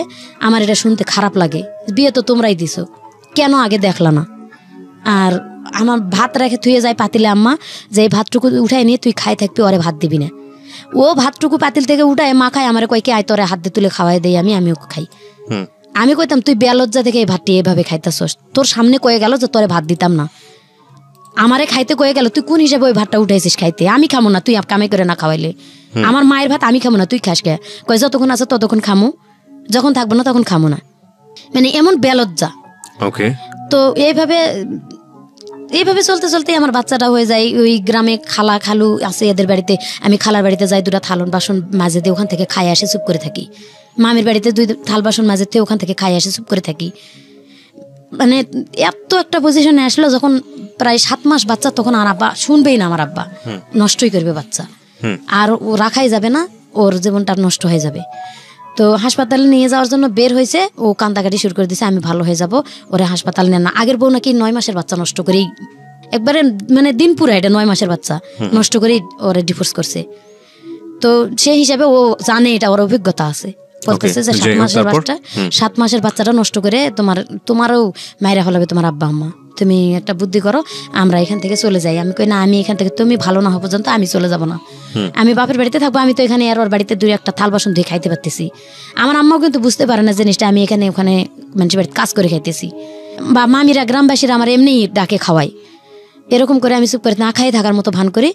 এভাবে থাকতে থাকতে বাচ্চাটা হয়ে গেল। বাচ্চাটা হওয়ার পরে 5 দিন পর্যন্ত আমার আম্মার ঘরেই খাইলাম। 5 দিনের পরে ওরে বকাবকি শুরু করলো, ও চলে গেল। নতুন একটা সাইকেল কিনে দিল আম্মা, কিস্তি তুলে বললো একটা সাইকেল কিনে দিলাম, তুমি রাজমিস্ত্রি কাজ করো আমার বড় জামাইয়ের সাথে। বড় জামাই কাজ করে, ওদের সাথে কাজ করলে তুমি যে হাজিরাটা পাবা অন্তত 7 দিন পরে 40 টাকা কিস্তি চালাইতে পারবা, আর সংসারও চালাইতে পারবা, বাচ্চা হয়েছে যেহেতু। ও 1 সপ্তাহ মনে হয় ঠিক মতো চালালে, প্রথম 1টা কিস্তি নাকি 2টা কিস্তি ঠিক মতো দিছে, আমার মনে নাই। তারপরে ও সাইকেলটা নিয়ে কাজ করার উচিলে বের হয়ে চলে গেছে। আচ্ছা। যায় আর আসে নাই, বাড়িতে আসে নাই। আমি তখন কিন্তু আতুর ঘরে, আমার আব্বাও তখন বাড়িতে নাই। আমার আব্বা আগে থেকেই মাঝে মাঝে বাড়িতে থাকতো না, 4-5 মাস। আমার বাচ্চা যে সময় হয়েছে ওই সময় আমার আব্বা বাড়িতে নাই। আমার আম্মারও দিন কষ্টে যাইতেছে খুব। আমার ভাইয়েরা 2 ভাই যে খোয়া টোয়া বাড়ি যেটুকু নিয়ে আসে এটুক দিয়ে তারা চলে না, আমারে কি খাওয়াবে? আর আমার আম্মা আমারে যদিও 4টা ভাত দেয়, আমি কিন্তু খাই না, বকাবকি করে দেয় ভাতটা, পরে ওই বড় আম্মারা দিয়ে গেলে আমি খাই। এভাবে যখন 13-14 দিন হয়ে গেল, বাচ্চার বয়স প্রায় 23 দিনের মতো, সেদিন হঠাৎ করে ব্যাগ ভরা বাজার নিয়ে আমার জামাই বাড়িতে উপস্থিত। মানে কি বলবো, এদিন আনন্দর আর শেষ নাই। ব্যাগ ভরে 2টা মিনু শাড়ি ইন্ডিয়া থেকে, এবং বাচ্চার জন্য একটা তোয়ালা, বাচ্চার জন্য 2টা গেঞ্জি প্যান্ট, এভাবে নিয়ে ব্যাগ ভরে চাল ডাল মাছ তরকারি নিয়ে চলে আসছে। সাইকেল নাই। তো বাড়িতে এসে ঢুকে দেখে আম্মা বলতেছে সাইকেল কোথায়? কই সাইকেল আছে। ভাত রান্না করলাম, খাওয়াইলাম। হয়তো 12-13 দিন পর বাড়িতে আসছে, আমিও মানে আনন্দতে যেহেতু বাজার করে নিয়ে আসছে, যাক ভালো হয়ে গেছে। ও রান্না বান্না করে খাওয়াইলাম। আমার মামি বলতেছে যে তুই যে রান্না করে খাওয়াইলি, দেখ তোর সাইকেল বিক্রি করা টাকা দিয়ে তোর বাজার করে নিয়ে এসে খাওয়াইছি। আমি বলতেছি যে না, সাইকেল বিক্রি করবে কে? ও তো বলছে সাইকেল আছে। তা আম্মা ভাত খাইতে দিয়ে বসে, আম্মা চালাক কত, ভাত খাইতে দিয়ে বলতেছে যে সাইকেল কোথায়? তখন বলতেছে সাইকেল নিয়ে আমি শাড়ির টিপ মারতে গেছিলাম ইন্ডিয়ার থেকে, তো ওখানে বিটিআরে ধরছে সাইকেলটা। আম্মা বলতেছে তুই এখন আমার বাড়ির থেকে বের হবি, তোরা ঝাড়ু দিয়ে পিটাইয়া বাড়ি থেকে বের করবো। তুই বিক্রি করছিস না বিটিআরে দিয়েছিস তা জানি না, এখন সারাটা বছর কিস্তি চালাবি কে? তুই তো বউরে ভাত দিতে পারিস না। তো মার সাথে ওর মোটামুটি তর্ক চলতেছে, তর্ক করে রাত্রে থাকলো। এমন এমন দিন গেছে আমার আম্মা, ধরেন ও তো আমারে মারে অত্যাচার করে, আমি মনে করেন ওর সাথে চাই না যে মিলামিশা করি বা ওর সাথে কথা বলি। আমি ওই বাচ্চা রেখে গলায় ফাঁস নেওয়ার জন্য মাঠের মাঝখানে একটা আম গাছ আছে, দড়ি নিয়ে যায়, অনেকক্ষণ দাঁড়িয়ে থাকি। আর আমার বাচ্চাটার কথা মনে পড়ে যে আমি, বাচ্চার বয়স কত তখন? প্রায় 25 দিন মতো। যে আমি যদি বাচ্চাটা রেখে মারা যাই, আমার আব্বা আম্মা তো ওরে দেখতেই পারে না, ওর সন্তান তো দেখবেই না যখন পেটে। তখনই আমরা নিজেরাই মনে করেন ছোটবেলা থেকে ফ্যামিলিতে অত্যাচারিত, আমার সন্তান তারা কিভাবে মানুষ করবে? এবং বাপ তো ভালো না। আবার রশিটা নিয়ে ফেরত চলে আসি বাড়িতে। আসে আমার সন্তানদের বুকে নিয়ে আমি মানুষের বাড়িতে কাজ করেই কামাই সন্তান নিয়ে, তাও যাক নিজের জীবনটা শেষ করলাম না। পরে ভাইয়া ওখান থেকে আবার বুঝাতে শুরু করলাম যে ভাই দেখ, একটা সন্তান হয়েছে, বাচ্চাটার মুখের দিক তাকায় তুই ভালো হ, আবার কিছুদিন মাঠে কৃষি কাজ হলো, কিছুদিন কাজ করলো কৃষি কাজ, মানে 15 দিন যদি মানে 1 সপ্তাহ কাজ করলে আর 15 দিন বসে থাকি, 1 সপ্তাহ কাজ করলে তারপরও চলতো যে 1 সপ্তাহ তো কাজ করতেছে। এভাবে করে নেশা করতো, কাজের কথা বলে মারধর করতো। এভাবে আমি একটা মানে কিস্তি থেকে আমি টাকা উঠাইলাম, উঠাই ভ্যান কিনে দিলাম একটা, যে এই ভ্যানটা চালাও, অন্তত একবেলা চালাইলে আর একবেলা বসে থাকলেও দিন চলবে। তো ভ্যান প্রায় মাস 3 মতো চালালো, মোটামুটি ভালো চললো ওই সময়টা, ওই 3টা মাস মোটামুটি আর কি চলে। এভাবে কিস্তি চালাইতে থাকলো। 3 মাস পরে ভ্যান থেকে বলতেছে এখন ভ্যানে ইনকাম কম, আমি ওই যে কাঠ ফাড়ে যে মেলে, আমি কাঠ ফাড়া কাজ করতে যাব, আর হচ্ছে ভ্যানটা ঘরে তালা মারে দিয়ে যাই। ঘরে তালা মেরে থেকে ও কাঠ ফাড়া কাজে 1 সপ্তাহের মতন কাজ করলো। আমার আব্বা কি করছে, ওই ভ্যানের চাবিটা আমার কাছ থেকে কয়েছে, ভ্যানের চাবিটা দেও তো। কি করতে কয় কুশারের, আমার আব্বা কুশার আবাদ করতো, বলছে কুশারের পাতাগুলো আনা লাগবে ভ্যানে করে খেতেতে। আমি চাবি বের করে দিয়ে খালার বাড়িতে যাই বসে আছি। আম্মা যাই বলতেছে তোর আব্বা যে ভ্যান বিক্রি করতে নিয়ে গেছে তুই জানিস? আমি বলছি আমারে তো বলছে কুশারের পাতা আনবে, ভ্যান যে বিক্রি করতে যাবে এটা তো আমারে বলে নাই। আর জামাই যেরকম শ্বশুর সেরকম, ওই আসলেই তো লাগবে এখন ঝগড়াটা। মোটামুটি আম্মার সাথে আমার ভালো ওই জায়গায় তর্ক, যে সময় নিয়ে যাই তুমি আমারে বললা না কে। আম্মা আবার বলতেছে যে তুমি চাবি দিছো কে। এভাবে তর্ক করে থাকলাম। রাত্রে আমার জামাই আসলো, আব্বাও ভ্যান বিক্রি করে চলে আসলো।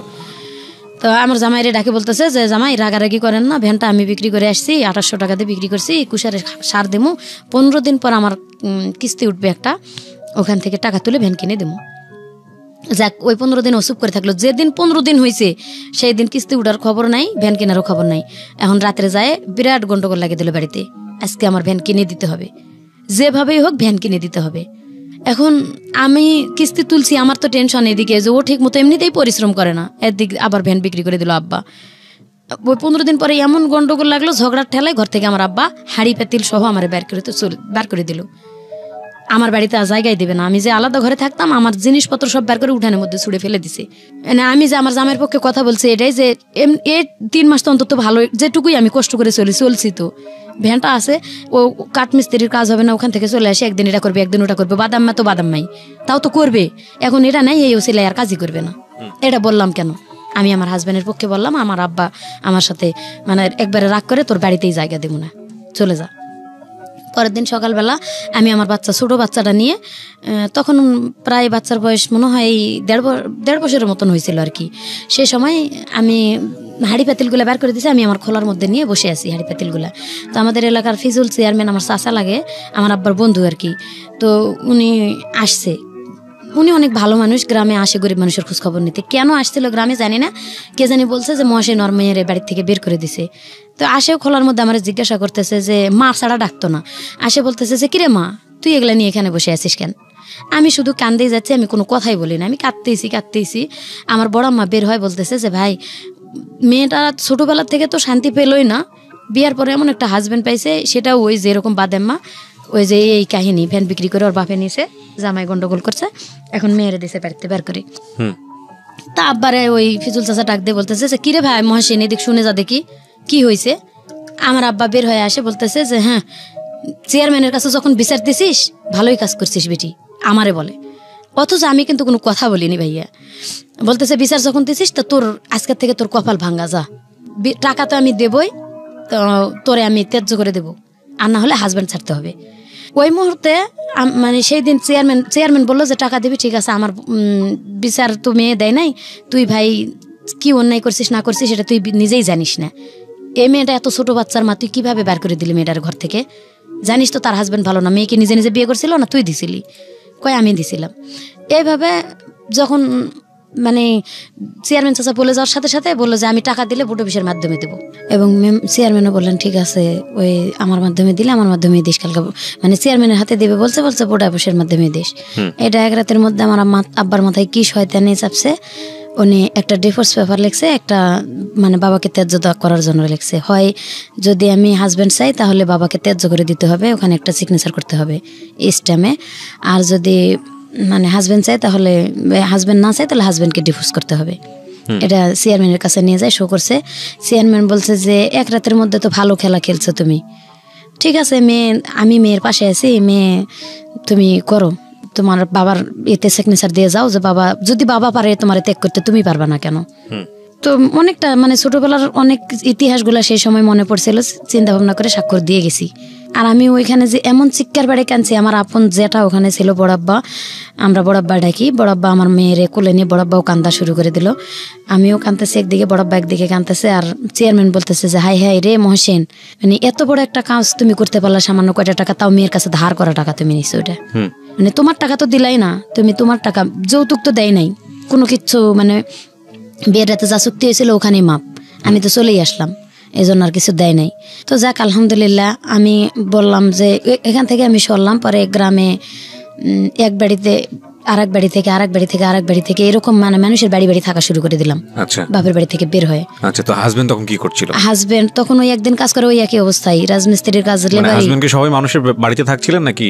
হ্যাঁ, ওকে নিয়েই আর কি শুরু করলাম। ওর সাথে তখন সবাই বুঝাইলো ওই বুড়ো অফিসের মাধ্যমে যে তুমি যদি এই স্ত্রী নিয়ে করে খাইতে না পারো, তো আর জীবনে কোনো মেয়ে নিয়ে করে খাইতে পারবা না। আচ্ছা, আর তুমি একটা পুরুষ হইতে শিখো। তো বললো যে আজকের পর থেকে আমি চেষ্টা করবো ওরে কিছু করে খাওয়ানোর জন্য, যেহেতু বলতেছে যে তোমার জন্য সে বাপকে ত্যাগ করে দিল, তুমি যদি এই মেয়েটাকে রাস্তায় ফেলে দাও তাহলে বুঝবো তুমি ও মানুষ একটা। আচ্ছা, এভাবে বলার পরে ও বললো ঠিক আছে, আমি যেখানে থাকবো ওরে নিয়েই থাকবো। তো আমাদের গ্রামে একজন লোক থাকতে দিল। একটা চৌকি কিনলাম ভাইয়া, চৌকি কিনে সেই চৌকির মাপে আর কি পলিথিন দুই পাশে দিয়ে বাঁশ দিয়ে বাঁধে মোড়াই রাখতাম দিনের বেলা, রাতের বেলা পলিথিন ফালাই ঘুমাইতাম।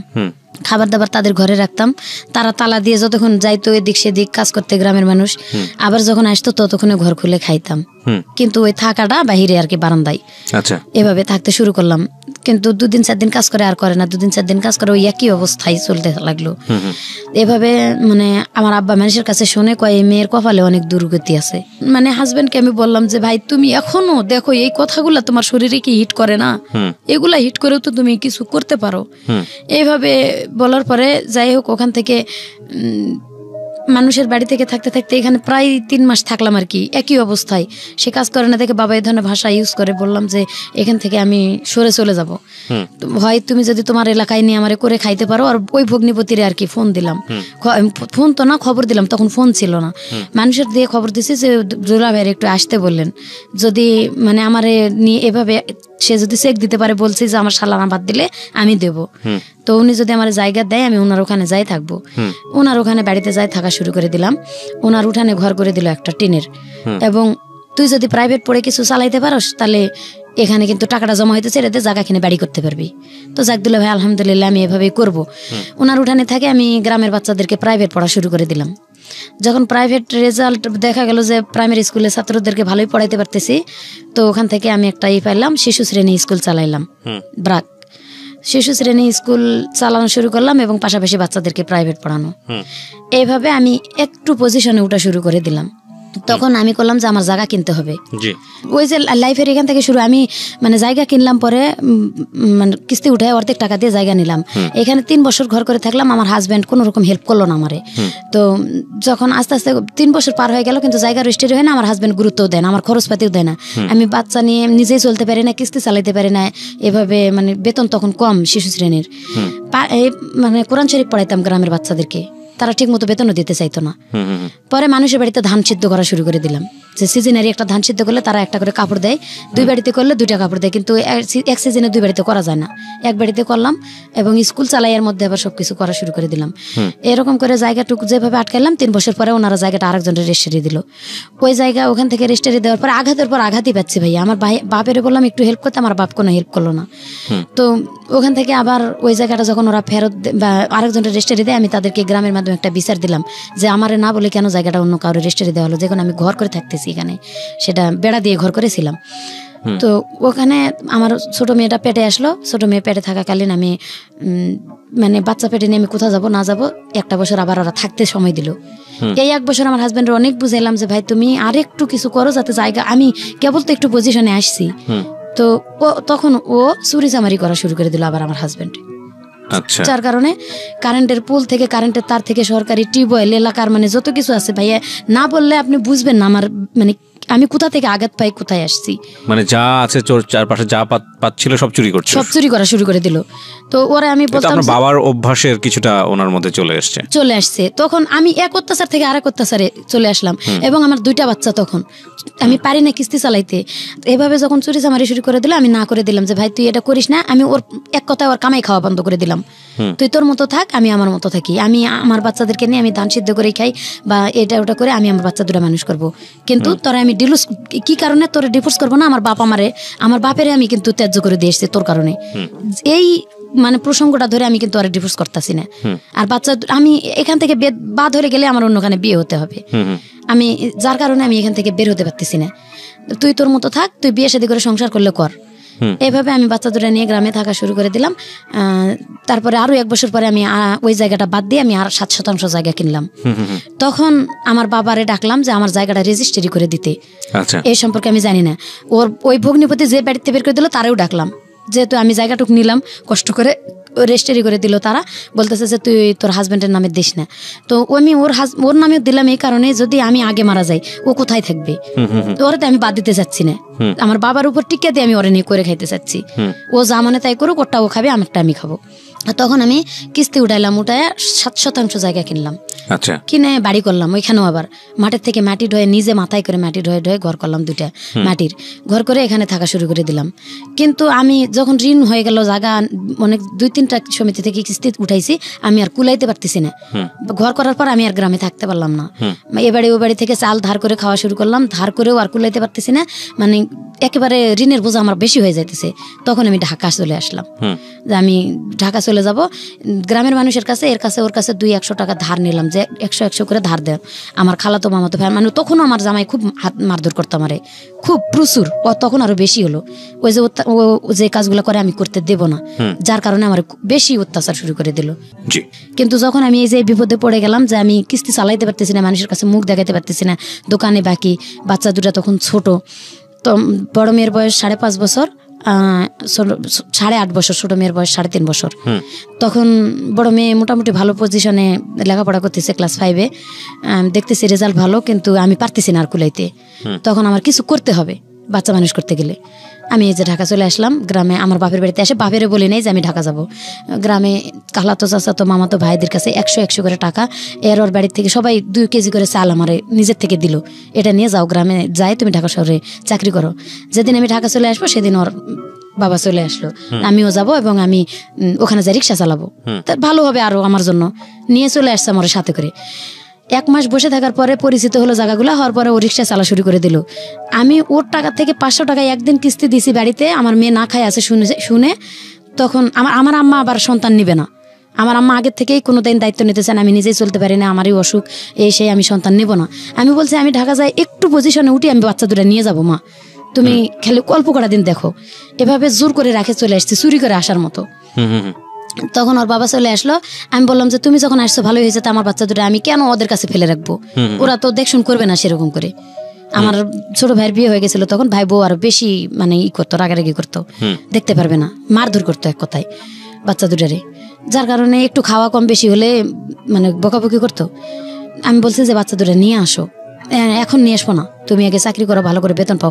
আমি চাকরি করে বেতন নিয়ে এসে ঘরে রেখে 1ম মাসের বেতন রাখেই আমি চলে গেছি অফিসে, যে দোকান বাকি দেবো। ও 1ম মাসের বেতনই নিয়ে পলায় চলে গেছে। পরে আমার বড় মেয়ের বিয়ের বয়স যখন হয়ে গেল, ওর বাবা এক কথায় কোনো কাজ কাম করেই না, ওটা সাবজেক্টই বাদ দিয়ে দিছি। পরে আমি নিজে থেকে বিয়ে দেবো, আমার বাপ মারে বললাম যে আমি মেয়ে বিয়ে দেবো, তো তারা কেউ গুরুত্ব দেয় না, এদিকে কোনো আসে না। পরে মেয়ে বিয়ে দিলাম, দিয়ে আমি ঢাকা শহরে চলে আসলাম। তখন ওর আব্বার সাথে আমি থাকি না। বিয়ে দিলেন কি বাবার মতেই? বাবার মতে, নিজের মতো করে বিয়ে দিলেন না, ওর বাবার মতেই, গ্রামের মানুষ সহ আমার গ্রামে বিয়ে দিছি। গ্রামের ছেলে একটা প্রস্তাব দিছে, গ্রামের মানুষই আমাদের বললো কি ওর বাবা যেহেতু ভালো না, তো ভালো ছেলে পাইছো, বিয়েটা দিয়ে দাও। গ্রামে বিয়ে দিয়ে দিলাম ঠিকই।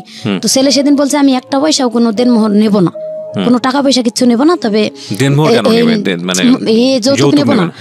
আমি মানে 50,000 টাকা দেনমোহর হিসাবে আর কি এটা করলো, যেহেতু যৌতুক নেবে না, গ্রামেরই ছেলে, গ্রামের মানুষ, তার স্কুলের মাস্টার এবং মাতবররা সবাই আছে, বিয়েটা দিয়ে দেওয়া হলো। দিয়ে দেওয়ার পরে 1 বছর পরে জামাই চাপ দিতে শুরু করলো 50,000 টাকা নিবে। তখন আমি 30,000 টাকা পর্যন্ত দিছিলাম। আর বাকি 20,000 টাকা আমি দিতে পারি নাই। আমি মানে চলতে পারতেছিলাম না ঢাকায়ও, আমি অনেক কষ্ট হয়ে গেছে। ওর বাপের তখন আমি ডিভোর্স করে দিছি অলরেডি, ওর বাপের ডিভোর্স করে দিছি। ওর বাপের কাছে আমি মারধর করতো ঢাকায় এসে দেখে আমি তার ডিভোর্স করলাম যে আমি চাকরি করতেও পারতেছি না, আমার যদি হাত পা ভাঙে থাকে আমি খাবো কি। তো ওর মারও খাবো না, ওরা ডিভোর্স করে দিলাম, তুই যা। বাড়িটা যাই বিক্রি করে দিলাম। আমার মেয়েও বলতেছে যে আমার ভাত নষ্ট হয়ে যেতেছে তোমার কারণে, তুমি টাকা না দিতে পারলে। তো যাক বাড়িতে যাই মেয়ের বাড়িটা বিক্রি করে দিলাম। আমার আব্বারেও জিজ্ঞাসা করি নাই আমি তখন, মানে লাস্টের দিকে এসে আমি আর পারতেছিলাম না, আমি নিজের থেকে বিক্রি করে দিই যাতে সন্তানের ঘর না ভাঙে। বিক্রি করে দিয়ে আমি যত টাকা পাইছি সম্পূর্ণই দিছি সন্তানে, যে মা আমি বাড়ি বিক্রি করার যত টাকা, আমি বলছিলাম প্রথমে তুই লেখে নে রেজিস্ট্রি দিয়ে দিই, তোরা অন্তত রেজিস্ট্রির খরচটা জোগাড় কর।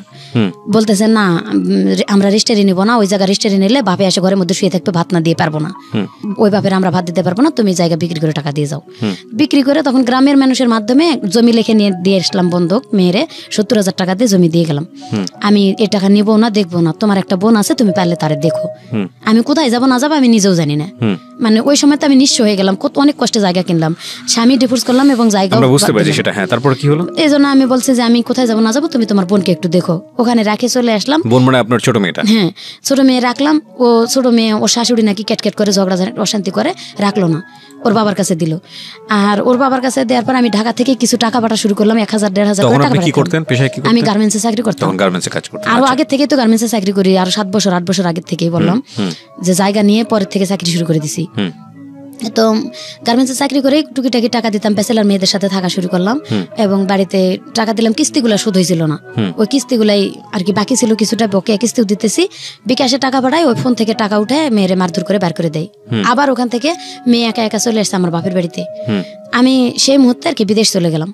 বিদেশ চলে গেলে যাওয়ার সিদ্ধান্তটা নিলেন কিভাবে? যাওয়ার সিদ্ধান্ত নিলাম, আমি আমার পাশের অপারেটর, আমি সবসময় কান্দাকাটি করতাম, মনের অবস্থা ভালো ছিল না, যা মানে চাকরি করতে পারতাম না ডাইরেক্ট, আমি সাবকন্ট্রাক্টে কাজ শুরু করে দিলাম। আমি আজকে ও শরীর অসুস্থ থাকে অথবা কালকে সারা রাত ঘুমাইতে পারি না টেনশনে, এই জায়গাটা বিক্রি করলাম, এত কষ্টে কিনলাম, আর অতীতের এইগুলো মনে করে আমি চাকরি করতেই পারি না, সাবকন্ট্রাক্টে কাজ শুরু করলাম। সাবকন্ট্রাক্টে আজকে একখানে কালকে একখানে, এখানে কাজ করতে করতে আমি বিদেশ চলে যাব। পরে বিদেশ যাওয়ার পরে এখান থেকে এরা বললো কি যে তোমার পাসপোর্ট করতে হবে এবং নিজের এই মেডিকেলটা করতে হবে। পাসপোর্ট এবং মেডিকেল নিজের করলাম, এটা নাকি অফিস পায় নাই, দালাল খাইছে। যাই হোক, আমার ঘরে টিভি আর এলইডি ছিল এবং মিসেপ ছিল, এটি বিক্রি করে আমি ওইটা করছি আর কি। কত টাকা দিয়ে আপনি বিদেশ গেলেন? প্রায় 20,000 টাকার মতো খরচ হলো। কোন দেশে গেলেন? এটা সৌদি আরব চলে গেলাম, প্রথম জীবনে সৌদি আরব চলে গেলাম। আচ্ছা, কত সালের দিকে এটা? এটা 2015-তে। আচ্ছা, গেলেন তারপর? 15-র কোন মাসে, নভেম্বরেই মনে হয় গেছিলাম সম্ভবত। যাই হোক গেছি, এরা বলছিল যে তোমার ওখানে গেলে 20,000 টাকা বেতন হবে এবং খাওয়া পড়া সব তারা দেবে, তুমি শুধু কাজ করবা, মাস শেষে বেতন নিবা। আচ্ছা, প্রথম গেলাম, যাই ওখানে সৌদিতে এক বাসা বাড়িতে আর কি কাজে দিল। তো বাসা বাড়িতে, কেমন বাসা বাড়ি ওটা? বাসা বাড়ি ওখানে মানে আর্মি বাসা, আর্মি চাকরি করে উনি। ওনার মায়ের দেখাশোনার কাজ দিল, কাজটা ভালোই পাইছিলাম, ওনার মার দেখাশোনা করতাম এবং বলছিল যে তুমি শুধু মায়ের দেখাশোনাই করবা। পরে আমার আস্তে আস্তে 1 মাস পরে আর কি ওনাদের বাড়ির কাজ পর্যন্ত করা শুরু করে দিল, চাপ সৃষ্টি করে দিল। পুরা বাড়ির 24 ঘন্টা মানে কাজের কোনো রেস্ট ছিল না। কি কাজ করতে হতো? রান্না বান্না থেকে শুরু করে থালা বাসন ধোয়া, টয়লেট ধোয়া এবং ওনার আম্মার গোসল করা, বারবার টয়লেটে নিয়ে যাওয়া। ডায়াবেটিস ছিল, 107 বছর বয়স ছিল, 13 বছর ধরে উনি চোখে দেখতো না, ওনার সেবা যত্ন করা। তো আমি কাজে কখনো ক্লান্ত হই নাই যে আমার বেতনটা ঠিক মতো দেবে। আচ্ছা, তো কত টাকা দিল বেতন আপনাকে? বেতন 16,000 টাকা, ওই দেশের 800 টাকা, বাংলাদেশে 16,000। এবং আমার টাকার থেকেই আমার খাওয়া, মানে খাওয়াটা শুধু ওরা দিত, আমার কাপড় চোপড়, তেল, শ্যাম্পু যা কিছু লাগে সব আমার টাকা দিয়ে। ওই 16,000 টাকার মধ্যে? 16,000 টাকার মধ্যে। তো বাংলাদেশই ভালো ছিল। বাংলাদেশে অনেক, ওখানে মানে জিনিসের দাম অনেক, যে শ্যাম্পু তেল সাবান যেটা কিনি কুলায় না, তো অনেকের জিনিসের দাম বেশি। তখন আমি গেছি যখন 2 বছর শেষ করে আসি, মানে দেখতেছি ভালো, এর থেকে ভালো পজিশনে অনেকে 1500 টাকা বেতন পায় এবং মালিকে খাওয়া পড়া দেয়। এক এক বাসায় কিন্তু এক এক রকম সিস্টেম। তো আমার যেখানে দিছে সেখানে আমার নিজের টাকা দিয়ে করতে হয়। তা আমি বলতেছি যাক, আমার লাইফটা তো চলতেছে, বাড়িঘর যেহেতু বাংলাদেশে নাই, এখানে অভিজ্ঞতা হইতেছে, অভিজ্ঞতাটা হোক, অন্তত আমি এরপরে অন্য জায়গায় চলে আসবো। 2 বছর ধৈর্য ধরে করলাম, টাকা পয়সা বেশি পাইলাম না, যেটুকুই পাইছি ওই এই ছোট মেয়ের জন্য খরচ পাঠাইছি এবং আমার মোবাইল খরচ, আর যতটুকু সম্ভব ছোট মেয়ের বড় মেয়ের জামাইরে দিছি যে জমি জমা আবাদ করে একটু টাকাটা বাড়ার চেষ্টা করো। ওরা জমি কয়েকটা পয়সাও লাভ হয় নাই, এক পয়সাও লাভ হয় নাই কয়ে ওই টাকা খাটাইতে থাকলো। পরে আর তাদেরকে দিলাম না, দিতে পারলাম না। আমি আস্তে আস্তে আমার উপর চাপ দিতে থাকলো, তোমার খাবার নিজের বাড়তি কিছু খাইলে তোমার কিনে খাইতে হবে, ওদের খাবারটা আমরা খাইতে পারি না। ওখানকার কষ্ট হয়েছে, ওরা মুরগি একটা মানে বড় পাতিলে করে পানি সিদ্ধ করে বড় মুরগিটা গোটা মুরগিটা চিরে শুধু ধুয়ে কোনো রকম রক্ত সহই থাকে ওরকমই সিদ্ধ করে পানিটা, লবণ আর একটু মশলা দিয়ে, কি ধরনের মশলা দেয় ওটা গুঁড়া মশলা দেয় ওরা, দিয়ে পানির মধ্যে সিদ্ধ করে মুরগিটা তুলে পুড়তে দেয়, আর ওই পানির মধ্যে ভাত রান্না করে খায়। ওটি আমাদের খাওয়া সম্ভব হয় না, যার কারণে আমাদের আলাদা কিনে খাইতে হয়। তাই আলাদা খাইলে আমার টাকা দিয়ে কিনে সম্ভব হয় না। মানে কি গন্ধ লাগে বা এরকম কোনো কিছু? গন্ধ বলতে রুচি হয় না, এক কথায় ওই যে রক্তওয়ালা মুরগিটা বা মশলা ছাড়া আমরা তো কষায় মুরগি রান্না করে খাই, আর ওরা আস্তা পানির মধ্যে শুধু টকবক করে ফুটায় সিদ্ধ হলেই ওই যে পুড়ে চুলার মধ্যে দিয়ে হচ্ছে যে বেক করতে দেয় বা যেটাকে বলে আপনার হচ্ছে হলো যে, যাই হোক ঠিক আছে সমস্যা নাই। হ্যাঁ, তো ওই সিস্টেমটা ভালো লাগছিল না, ভালো লাগছিল না, মানে খাইতে পারতেছিলাম না। আমি বলতেছি এটা আমি খাইতে পারতেছি না, বলে তুই যদি আলাদা কিছু খাস তোর কিনে খাইতে হবে। হ্যাঁ, আমি আমার টাকা দিয়ে কিনেই খাচ্ছি, মানে আমি চাইতেছি যে আমার অভিজ্ঞতাটাও হোক বা ভাষা জানি, এর থেকে ভালো জায়গায় যাতে আমি আসতে পারি। তখন এভাবে 2টা বছর কাটাই ভাই আমি চলে আসছি। চলে আসার পরে 4 মাস ছুটির পরে ওই এজেন্সিতেই যোগাযোগ করছি এবং বলছি যে আমি ভালো কোনো জায়গায় যাইতে চাই, আপনারা একটু সময় নেন, বেতন বেশি করে এবং ভালো জায়গায় দিবেন যেখানে তারা, অনেক মেয়েরা আমি দেখে আসছি লেখাপড়া জানে না, ভালো ভাষাও বলতে পারে না, ভালো কাজও করতে পারে না, নামাজ কালামও পড়ে না, সেই মেয়েদেরকে যদি ওরা 1500 টাকা বেতন দেয় এবং খাওয়া পড়া সম্পূর্ণ দেয়, 30,000 টাকা কিন্তু থাকে যায়, তাহলে আমার কেন থাকবে না? ওয়াইফা দেয়, ফোন ব্যবহার করতে দেয়। তো বলতেছে হ্যাঁ তোমার এরকমই হবে। এজেন্সির মাধ্যমে চলে গেলাম আর কি, এটাই তারা বললো। এজেন্সির মাধ্যমে যখন আমি ওখানে চলে গেলাম, প্রথম বাসাত যাওয়ার পরে সকাল 6টা থেকে রাতের 9টা পর্যন্ত কাজ। তো আমি বলছি যে আলহামদুলিল্লাহ আমি কাজ করব, কিন্তু আমার পজিশন, আমার বেতন। বলতেছে তুই 1 মাস কাজ কর, তোরে ভালো লাগলে আমরা বেতন তোর যেটা চুক্তি করে আনছি এটাই দিব। কত চুক্তি করে আনছস? আমি তো ওখান থেকে চুক্তি করে আসছি 1200 টাকা, যেহেতু 24,000 টাকা আমি পাই। 1500 টাকা দেওয়ার কথা ছিল, সেটা না দেখ 1200 টাকা দিবে এটা বলছিল এরা। বলতেছে যে না 1000 টাকা বেতন তুই পাবি। তখন থেকে আমি এজেন্সিতে জানা শুরু করলাম, দিলাম যে আমার ওখান থেকে যা চুক্তি করে আনছেন, আমি 2 বছর থাকে গেছি, অনেক মেয়েরা টিকতেই পারে না। আমি যে টিকতেছি শুধু আমার লাইফটা গড়ার জন্য, যাতে আমি একটা নিজে গার্মেন্টস ফ্যাক্টরি দিতে পারি অথবা টেলার্সের দোকান দিতে পারি, ছোট মোটো করে চলতে পারি আমি। আমার একটা মেয়ে আছে, আর একটা বিবাহ দেওয়ার জন্য এই মেয়েটার আমার খরচ দিয়ে চালাইতে হয়। এদিকে তো বাংলাদেশে কিছুই নাই আসলে, কোথায় কিছুই নাই। আমার মেয়েটারে যে রাখবো, আমার আম্মা রাখে না, আমার আম্মার কাছে যে রাখি আমার আম্মা রাখে না, মেয়েটারে বার করে দেয় বাড়িতে, জোর করে যেরকম রাখে সেরকম রাখি। তো তারা প্রথম মাসে বেতন আমার ওটাই দিল, দিয়ে বললো তোর টাকা থেকে তোর শীত আসছে, মানে গত বছর নভেম্বরে চলে গেছি আমি, বলছে যে তোর টাকা থেকে তোর সম্পূর্ণ করতে হবে। আমি তখন এজেন্সিতে ফোন দিলাম যে আমি এই বাসায় কাজ করব না। কেন? আমি কই আমার খাবার আমার টাকা দিয়ে খাইতে কয়, কাপড় চোপড় আমার টাকা দিয়ে করতে কয়, আমি এটা করবো না। তখন এজেন্সি বললো যে ঠিক আছে, তুমি যেহেতু ভাষা জানো, কাজ কাম ভালো পারো, তোমার বাসা পাল্টে দেওয়া হচ্ছে। পরবর্তীতে ভাষা পাল্টে দিল আমার ডাকে এবং বললো যে বাসায় যাচ্ছ তুমি কিন্তু আর নালিশ করতে পারবা না। আমি কই যদি তারা আমার না দেয় আমি নালিশ করবো না, কি করবো? পরে অন্য বাসায় দিল আমারে, অন্য বাসায় 3 মাস ভাইয়া কোনো বেতন দেয় না। 3 মাস বেতন দেয় না? অনেক মারধর করে আমারে। খাবারটা কিনে দেয় ঠিকই, মাছ কিনে এনে দেয় এবং গরুর মাংস কিনে এনে দেয়, রান্না কর খা, কিন্তু বেতন কোনো খবরই নাই। বেতনের কথা বললে কয় কি জানি কে দিবে আমি জানি না। যে কয়বারই বলি যে মামা, কাকে বলেন বেতনের কথা? এটা যে গার্জিয়ান বুড়ি আছে বাসার, তার হাজবেন্ড প্রস্রাব পায়খানা করতে, আমি প্রস্রাব পায়খানা পর্যন্ত পরিষ্কার করছি শুধু একটু ভালো থাকার জন্য ভাইয়া। বলছে যে মামা মিনতে বেতন আনা, মিনতে হাতে রাতে, এটা কইতে হইতেছে যে আমার বেতনটা কে দিবে? বলতেছে আনা মাফি মালুম, তুই জানিস না তবে আমার বেতন জানে কেনা? আমার যে ছেলে আনছে সেই ছেলে, ওই ছেলের ডাক, তুই ডাক, আমি কেমনে ডাকবো? আমার তো ফোন ব্যবহার করতে দে না। তখন ওর ছেলেরা ডাকছে, আসছে, আমি বলছি যে লেশ মা হাতে রাতে বানা। কই কেন 3 মাস হয়েছে তোর বেতন দেয়নি? আরবি দিয়ে বলতেছে, কই না বেতন দেয়নি। ওর ছোট বোনরা ডাকে বলতেছে তুই কাজের মেয়ে আনে নিলি, বেতন দিলি না কেন? আমি ওর ভাইরে বললাম কেন, তার জন্য পরের দিন আমার গলায় ছুরি ধরছে। আমার কাছে ফোন নাই ভাইয়া, আমি যে ফোন দেবো বাংলাদেশে, ওদের ফোন থেকে ওর ছোট বোনটা চুরি করে আমার ইমো চালাই দিয়েছিল। আমি ওই যে ময়মনসিং যে ফ্রেন্ড আমার আছে, ওরে বলছে যে ভাই আমার খুব কষ্ট হইতেছে, এবং যাওয়ার সময় ওই স্বাক্ষর দিছিল আমার যাওয়ার, বলছে আমার এরকম কষ্ট, তুমি একটু এজেন্সিতে যাও। এজেন্সিতে ও বারবার যাওয়া আসা করে, ওর কথা বলতেই দেয় না, সুযোগই দেয় না। আমি এই অনুষ্ঠানের মধ্য দিয়ে আমি জানি বিশেষ করে সৌদি আরব, মধ্যপ্রাচ্যের অনেক দেশে আছেন যারা এই অনুষ্ঠানটা শোনেন, নিয়মিত শোনেন, তাদেরকে আমি একটু অ্যাড্রেস করছি। আমি জানি ইউটিউবে আপনারা অনেকেই শোনেন, আমাকে অনেকেই নক দেন, আমার ফেসবুক ফেসবুক আইডিতে, যে আপনাদের জীবনের যদি বিদেশ ফেরত, আমি সবসময় বলেছি বিদেশ ফেরত কেউ যদি সরাসরি আমার সাথে দেখা করতে চান, এসে অফিসে দেখা করবেন, আপনাদের ফর্মালিটিস মেনটেন করতে হবে না, ফোন টোন দিতে হবে না, এবং আপনাদের বিদেশি জীবনের গল্পটা আমি আমার রেডিওতে প্রচার করতে চাই দুটো উদ্দেশ্যে।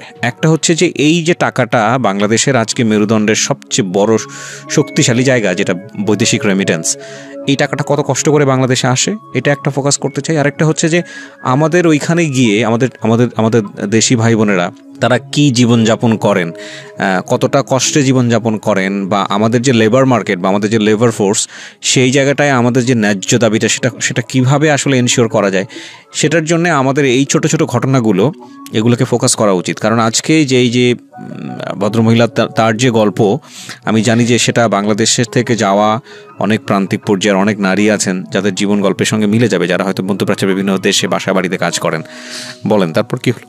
তারপর ভাইয়া ওই বেতনের জন্য যখন আমার গলায় ছুরি ধরছে, আমি কাজ করব না বলে 7 দিন আমি বসা থাকছি যে কাজ করব না, কেন আমার গলায় ছুরি ধরলো। আমি তো অন্য কিছু বলি নাই, আমার বেতনের কথা বলছি। বাসা বাড়ির বাইরে যেতে পারতেন না? বাসা বাড়ির বাইরে হ্যাঁ ময়লা ফেলানোর জন্য যাইতাম, এছাড়া কোথাও না যাওয়ার কোনো সুযোগ ছিল না। যাওয়ার কোনো জায়গায় যাওয়ার সুযোগ পেলে ওরা নিয়েও যায় না এবং ফোনও ব্যবহার করতে দেয় না, বাড়ি থেকে বের হতেও দেয় না। এই মাসের পর মাস একটা রুমের মধ্যে একটা বাড়ির মধ্যে এভাবে থাকতে হয়? জি। এটা শুধু সৌদি আরবের চিত্র না, এটা বাংলাদেশের শহরাঞ্চলে অনেক যারা কর্মজীবী নারী আছেন, বিশেষ করে এই বাসা বাড়ি সামলান, তাদের অনেকের চিত্রই এটা। এবং খুব ভয়ঙ্কর রকমভাবে আমরা খুব শকড হই যখন দেখি ছোট ছোট বাচ্চারা মার খেয়ে তাদেরকে উদ্ধার করা হচ্ছে বিল্ডিং থেকে, পাশের বিল্ডিং থেকে, পাশের ফ্ল্যাট থেকে হয়তো কেউ উদ্ধার করছেন, এবং তাদের শরীরের দিকে যখন আমরা তাকাই তখন আমরা খুব অবাক হই যে কী পরিমাণ বিকারগ্রস্ত মানুষ আমাদের এই সমাজে বসবাস করে। আল্লাহ মাফ করুক। জি বলেন তারপরে আমি যখন 7 দিন বসে থাকলাম, কাজ করলাম না, তখন ওর ভাই আসে আমার আলাদা ঘরে একটা আটকায় রাখছে তারা তালা দিয়ে, এবং ওর মা বারবার বলতেছে যে তুই ফ্রিজ থেকে এটা ওটা খা। আমি শুধু পানি খাইয়েছিলাম 7 দিন, এবং ওর ভাই বউ আমার মানে পাউরুটি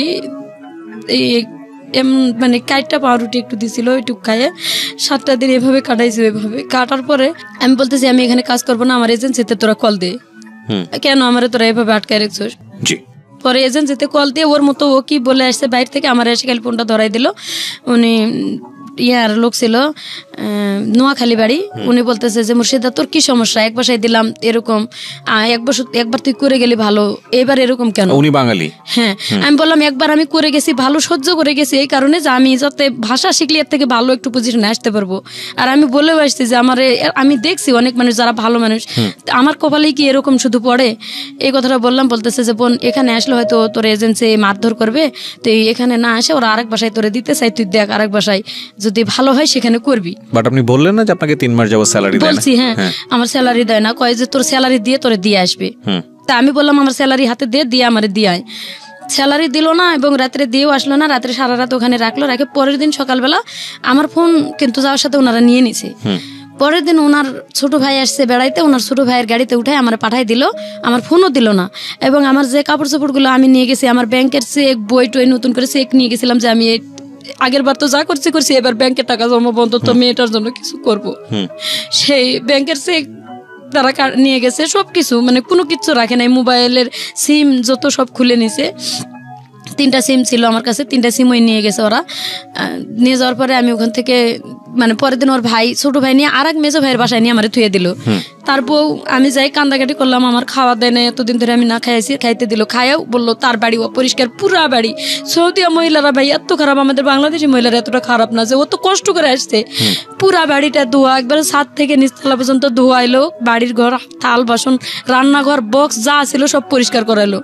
করানোর পর কয় কি তুই তো সুন্দর কাজ করতে পারিস, মিয়া কাজ তোর এরকম করলো কেন, বেতন দিল না তোরা, আমি আমার মায়ের বাসায় কাজে দেবো, তুই যাবি? আমি কই মায়ের বাসা আর বোনের বাসা বুঝি না, আমি আইসি কাজ করতে, আমার মাস শেষ হবো বেতন দিব, এই বাসায় দিলে আমি যাবো যে কোনো বাসা। 30 তারিখ যেদিন আসবে আমার বেতন দিব, 31 তারিখ পড়বে আমি কাজ করবো না বেতন না দিলে। তখন বলতেছে যে তোর কোনো সমস্যা হবে না, আমার মায়ের বাসায় আমি দেবো। 3 দিন ওখানে রাখলাম, ওর মা আসার খবরই নাই। তখন 3 দিনের দিন আমি নিজে পুলিশের কাছে ধরা দিলাম। মানে সকালবেলা আমার মনে করছে যে আমি যাবো না, বাইরে তালা রাখে খুলে রাখে, ওর হাজব্যান্ড কাজে গেছে চাকরিতে, আর্মি চাকরি করে। আমি চলে গেছি পুলিশের কাছে, পুলিশের কাছ থেকে যে আমার আনছে কয় অফিসে দিয়ে আসতেছি এখনই, এই কথা কয়, অফিসের কথা কয়, আমরা পুলিশের কাছ থেকে নিয়ে আসে বাসায় এসে বলতেছে যে কি লাভ মুর্শিদা, দেখ আমরা নিয়ে আসছি আবার, এখন যদি তোরে সারা জীবন আটকায় রাখি বেরোতে পারবি না। আচ্ছা। তখন তখন আমি বললাম যে তোদের যদি মানবতা থাকে তো তোরা আমার আটকাবি না, আমি তোদের কি অন্যায় করছি? আমি তো তোদের বাসার কাজের মেয়ে না, তোরা আমার কালকা খাটাইছো, 3.5 দিন ফ্রি রাখতেছস, আমি আসি। এতদিন হয় আমার বাংলাদেশে যোগাযোগ করতে দিস না, আমার সন্তানটা কোথায় আছে আমি খোঁজখবর নিতে পারতেছি না। এভাবে যখন বললাম তখন ওর বউ কইতেছে যে ওর সাথে রাগারাগি করিস না, আমি আমার মায়ের কাছে দিয়ে দিমু। ওর মা আসলো, সামনাসামনি কথা হলো, আমার সাথে চুক্তি করালো ওর মার যে 7 দিন ওর মা দেখবো আমারে, আমি যদি ঠিক মতো কাজ করতে পারি তাহলে আমারে তার বাসায় রাখে দিব, আর যদি আমার তাদের ভালো লাগে আমি থাকবো। এভাবে চলে গেলাম 7 দিনের জন্য। 7 দিনের কাছে 15 দিন রাখলো। 7 দিন কাজ করে বলতেছে যে তুই মিয়া তোর কাজ ঠিক আছে, আর 7 দিন তুই দেখ যে আমাদের বাসায় কাজ করতে পারবি কিনা। ঠিক আছে, তাও দেখলাম। তখনও আমি বলতেছি যে আমার আগের 3 মাসের বেতনটা নিয়ে এসে দে। বলতেছে যে যদি আমরা তোর 15 দিন পর নিয়ে উকালা করে তাহলে তোর ওই বেতন এনে দিয়ে তোরে নিম। আচ্ছা 15 দিন চলে গেল। সেদিন বলতেছে যে আজকে তোর 15 দিন হয়ে গেছে, আজকে থেকে তোর বেতনের শুরু, তুই কাজ করবি, আমরা উকালা করে নিতেছি। উকালা নিতেছিস, আমার বেতন এনে দে। কয় আমরা জানি না। কি অবস্থা দেখেন, কোন পজিশনে আমি আছি। ফোন দেওয়ার তো যোগাযোগই নেই, নাম্বারও দেয় না, ফোনও দেয় না। বলে কি যে আমরা জানি না। আচ্ছা তোরা জানিস না, কে জানে আমার ওই বেতন কে আনে দেবো? তখন আমি আর কিচ্ছু না বলে কান্দে কেটে কাজ করা শুরু করলাম। কাজ করতেছি, ওই 7 দিন পর ওই যেই মেয়ের জামাই আর যার ছেলে আর কি শ্বশুর বাড়িতে দিল, ওই ছেলে আসছে এখানে শ্বশুর বাড়িতে, আমি আলাদা করে তার রুমে গেলাম। ওরা যায় যখন বললাম যে তোর মার বাসার বেতনটা তো আমি পাই নাই এখনো, আর ওদেরকে বললে ওরা গুরুত্ব দেয় না।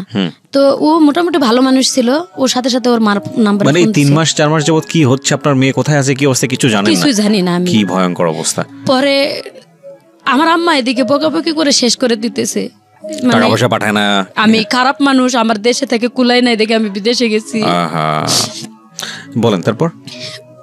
পরে ভাইয়া আমি ওনারা বলার পরে উনি ওনার ছোট ভাই চাকরি করে পুলিশের ওখানেই, ওনার ভাইয়ের ফোন দিল, দিয়ে ওনার ভাই চলে আসলো ওনার কাছে আর কি। ভাই যায় দেখা করে 2 মাসের বেতন দিল আর কি। ওনার ভাই বলতেছে আমি 2 মাসেরটা দিতেছি আর আমার ছোট বোনের কাছে 1 মাসেরটা নিতে।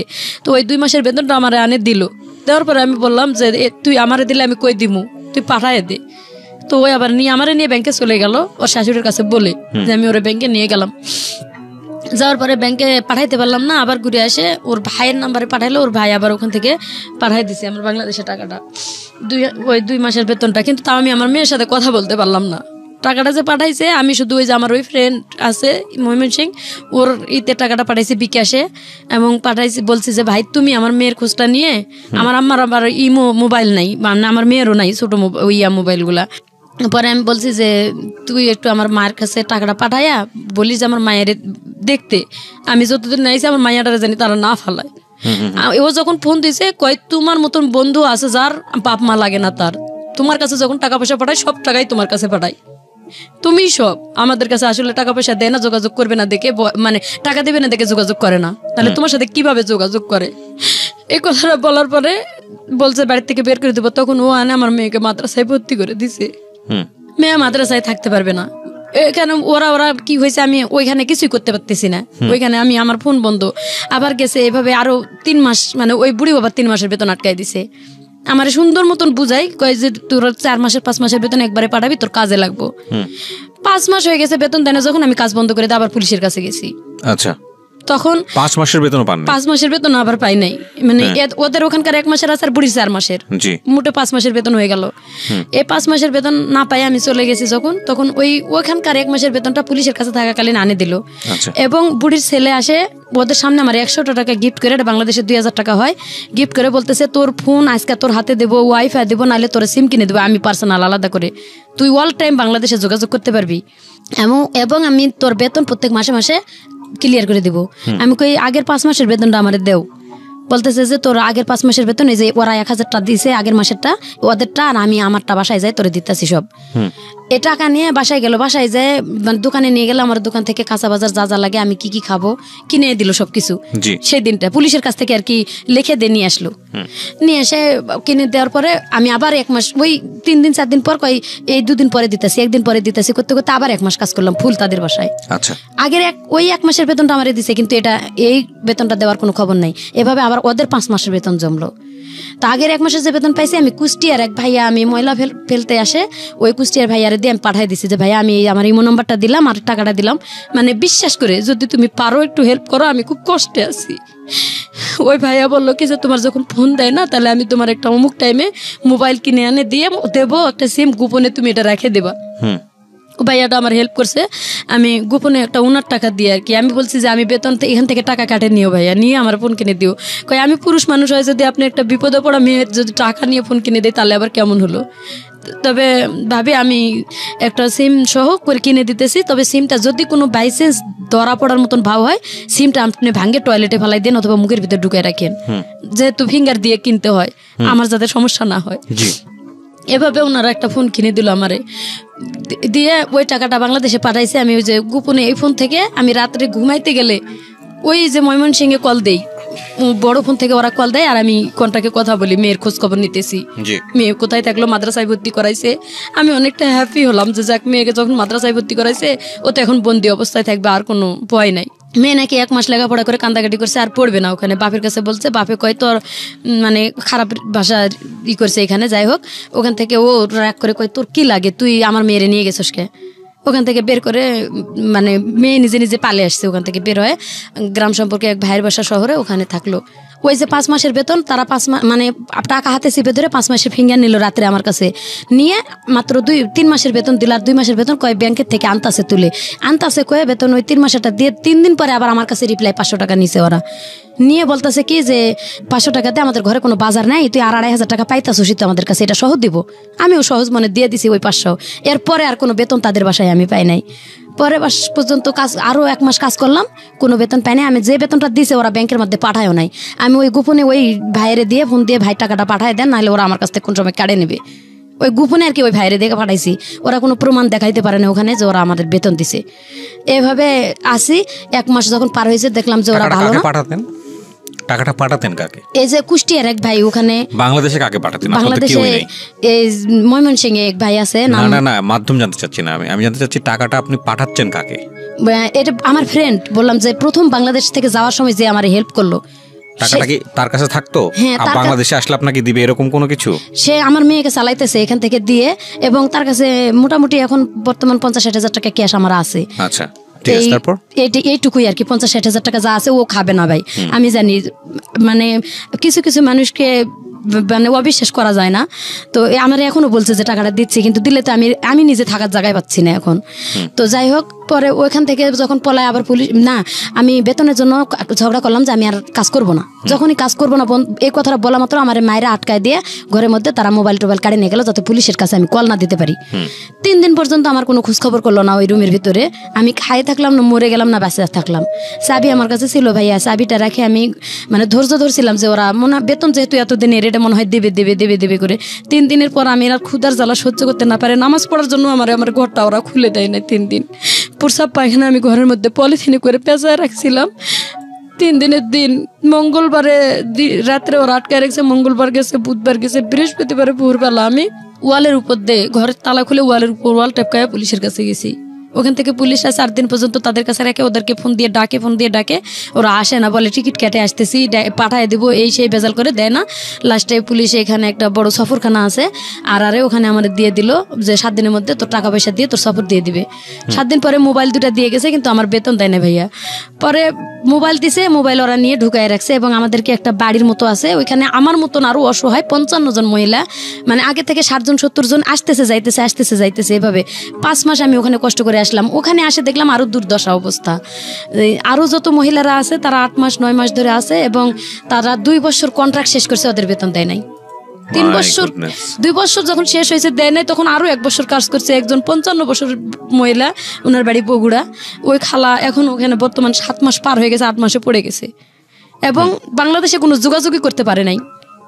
আমি আসার 1 সপ্তাহ আগে ওদের সাথে ঝগড়া করে আর কি দেয় 2 মিনিট 1 মিনিট একটু কল দিয়ে যে আমরা ভালো একখানে আছি, বেশি কথা বলতে দেয় না, 2-4টা কথা বলে যাতে কাটে দেয় যে আমরা ভালো আছি, এইটুকুই মাত্র যোগাযোগ। ওখানে আমি চলে আসছি, কিন্তু অনেক মহিলা অনেক কষ্টে আছে। আমি এইটুকু বলতে চাই যে আমার যা কষ্ট হয়েছে, আমি চাই না যে ওই ধরনের কষ্ট আরো মানুষ করুক। যদি কেউ নিজের পেটের দায়ে সৌদি যায়, সবাই যে খারাপ এটা আমি বলবো না ভাইয়া, কারোর রিজিকটা আমি মারবো না। আছে কিছু মানুষ ভালো, কিন্তু যখনই দেখবে যে মালিক ভালো না, 1 মাসের বেতন দিচ্ছে না, তারা পুলিশের কাছে ধরা দিয়ে চলে আসুক। আমি আপনার লিসেনারদেরকে এটা বলতে চাই যে যদি মানে কেউ অসহায় হয়ে যাইতে চায়, যাক 1 মাস ট্রাই করার পরে তারা যেন পুলিশে ধরা দেয় এবং বলে যে আমি বেতন টেতন কিচ্ছু নিব না, আমার বাংলাদেশে পাঠাই দেন। যখনই বেতনের দাবি করতে গেছি আমার 5 মাস রাখছে, ওই বেতনও দেয় না এবং 5 মাস আমি ওখানে না খাই কষ্ট করে থাকলাম। এমনকি আমাদেরকে ব্যালেন্ডার করে কাঁচা মরিচ আর কাঁচা টমাটো ব্যালেন্ডার করে সাদা ভাতের লগে খাইতে দেয়, একবার করে ভাত দেয়, একটা করে স্যান্ডউইচ দেয়, পাউরুটি সকালবেলা, রাত্রে একটা করে রুটি সিদ্ধ ডালের লগে। এভাবে ভাইয়া ওখানে খায় থাকা যায়। তারপরে আপনি দেশে আসলেন কিভাবে? আমি দাবি ছাড়ে দিলাম যে আমি বেতন নেব না, আমি কিয়ামতের দিন যদি বেতন পাই থাকি কিয়ামতের দিন নেবো, এভাবে ছাড়ে দিয়ে চলে আসছি। যখন না করছি তারও 2 মাস পরে আমারে পাঠাইছে, বেতন নিব না করার পরও 2 মাস পরে আমারে পাঠাইছে বাংলাদেশে। এবং বাংলাদেশে আসছি আমি, তো আমার ফ্যামিলিতে আমার মেয়েরা তো আগেই বার করে দিয়েছে, তারা বাড়ির থেকে যোগাযোগ করতেছি, কথাবার্তা মায়ের সাথে বললাম, ঘুরে ফিরে কয় আমি নিজেই চলতে পারি না, তোমার সন্তানে কিভাবে চালাবো, তারে কিভাবে, আমি ঘুরে ফিরে ওই আগের কথাই। তো সন্তানটা আসছিল আমার এখানে, ভাগ্নের বাড়িতে ছিল, বোনের মেয়ে। আমি আসবো শুনে মানুষের বাড়িতে ছিল, খালাতো বোনের বাসায়, তারও আমি টাকা পয়সা দিতে পারি নাই, দেয় নাই এখনো। আমি বর্তমানে অসহায় অবস্থায় আছি। আমার ওইখানে এক খালা ছিল, উনি আগে আসছে, উনি আর কি আমার মেয়ের ভাগ্নির বাসাতে নিয়ে ওনার বাসায় রাখছিল। বলছিলাম যে খালা তুমি একটু পারলে আমার মেয়েটারে দেখো, তার কারণ মেয়েটা এখন উপযুক্ত হয়েছে, যদি এখন একটা অ্যাক্সিডেন্ট কিছু হয়ে যায় তাহলে লাইফটা নষ্ট হবে। আমি চাই না মেয়েটার লাইফটা নষ্ট হোক। আমি মানে বড় করছি মেয়েটারে, একটু হাতে পায়ে বড় করতে পারছি, কিন্তু লেখাপড়া করাইতে পারলাম না। আর এখন আমার নিজেরই থাকার জায়গা নাই, উপযুক্ত মেয়ে নিয়ে আমি কোথায় দৌড়াদৌড়ি করব? আমার আসলে বলার কিছু নাই। আজকে আমি একটা জিনিস বলি আপনাদেরকে, প্রিয় শ্রোতা, অনুষ্ঠানটা আনইন্টারাপ্টেড শুনেছি, শুধু বিরতি নিয়েছি, বিরতি থেকে ফিরে এসেছি। এই মানুষগুলা খুব ভালো লাগে, মানে যখন আসে আমার কাছে এসে বলে যে ভাই আপনাকে খুঁজতেছিলাম, কিছু গল্প বলার জন্য আসছি, আপনাকে দেখে মনটা ভালো হয়ে গেছে।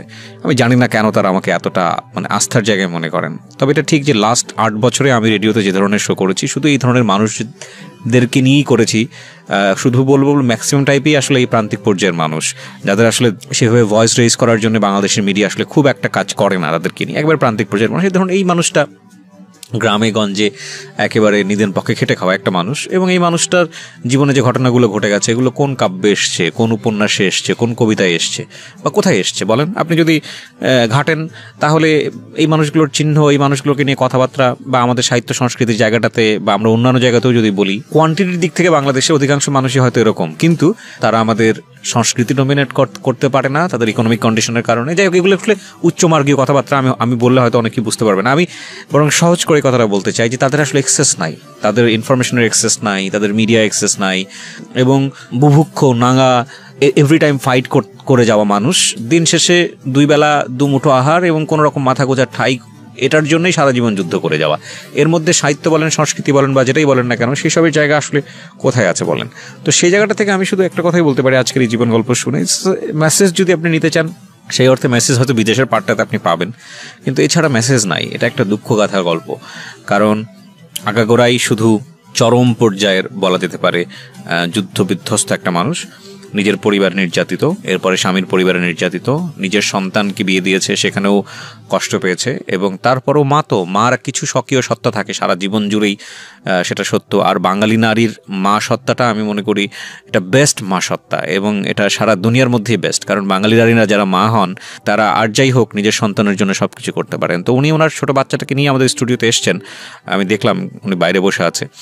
তো এটা আসলে মার একটা অনেক বড় কনসার্ন যে সন্তানটাকে যে কোনোভাবেই হোক একটা ভালো জায়গায় অন্তত তার ব্যবস্থাটুকু করা। আমি বিশ্বাস করি প্রতিটি মানুষের সাথেই আল্লাহ আছেন, এবং প্রতিটি মানুষই যোগ্যতমভাবে বেঁচে থাকার জন্যে লড়াই করে যাচ্ছেন, সুতরাং তিনি নিশ্চয়ই মুখ তুলে চাইবেন। কিন্তু আমাদের সামাজিক দায়বদ্ধতার জায়গাটা থেকে শুধু এতটুকুই বলার আছে, আজকের এই গল্পটা শুনে 2টো জিনিস হতে পারে। একটা হচ্ছে যে যারা মন খারাপ করে থাকেন, যারা মনে করেন ভালো নেই, তারা যারা অন্তত একটা ঘর আছে, মাথা গোজার ঠাঁই আছে, বিপদে পড়লে হাত বাড়িয়ে দেওয়ার জন্য কিছু মানুষ আছে, তারা অন্তত এই মানুষটার চেয়ে ভালো আছেন। সুতরাং আপনি ভালো আছেন, প্রথম কথা হচ্ছে এটা। আর দ্বিতীয়ত যেটা বিদেশ যাওয়ার ব্যাপারে, এটাই শুধু ফার্স্ট কেস না, আমি আমার জীবন গল্পে এর আগেও অনেক একটা কেস এনেছিলাম।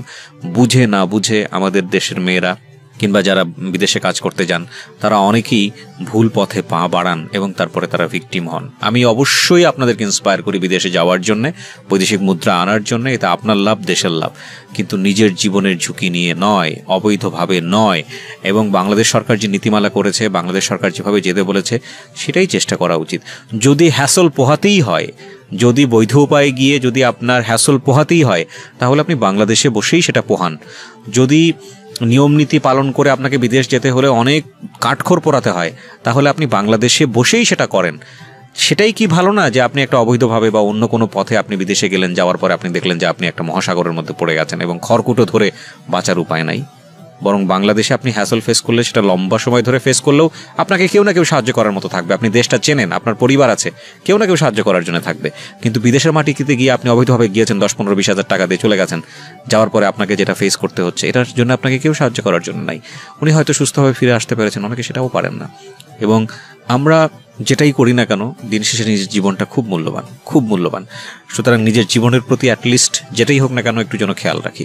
এবং প্রিয় শ্রোতা, আমি জানি আমাদের আজকের এই জীবন গল্প হয়তো কোনো কোনো মানুষকে রিথিঙ্ক করার চেষ্টা করবে, তবে এটা ঠিক যারা আপনার প্রতিবেশী এরকম আছে, দৈন্যদশার মধ্যে আছে, নিদারুণ অবস্থার মধ্যে আছে, তারা যদি মনে করেন এরকম একটা ভুল সিদ্ধান্ত নিতে যাচ্ছে, যারা জীবন গল্প শুনলেন তাদেরকে অন্তত আপনারা সঠিক সিদ্ধান্ত নেবার জন্য সহায়তা করবেন। সো আজকের মতো এখানেই শেষ করছি। যারা এতক্ষণ আমার সঙ্গে আছেন তাদেরকে আরও একবার মনে করিয়ে দিচ্ছি, আপনারা শুনছেন প্রাণ মিস্টার ম্যাঙ্গো ক্যান্ডি প্রেজেন্স জীবন গল্প। ভালো থাকুন সবাই। এবং আমাদের এই বোনটি যিনি এসেছিলেন জীবন গল্পে, তার জন্য অনেক অনেক শুভকামনা থাকছে। তাওয়াক্কাল তু আলাল্লাহ। অনেক ভালো থাকুন। শুভরাত্রি।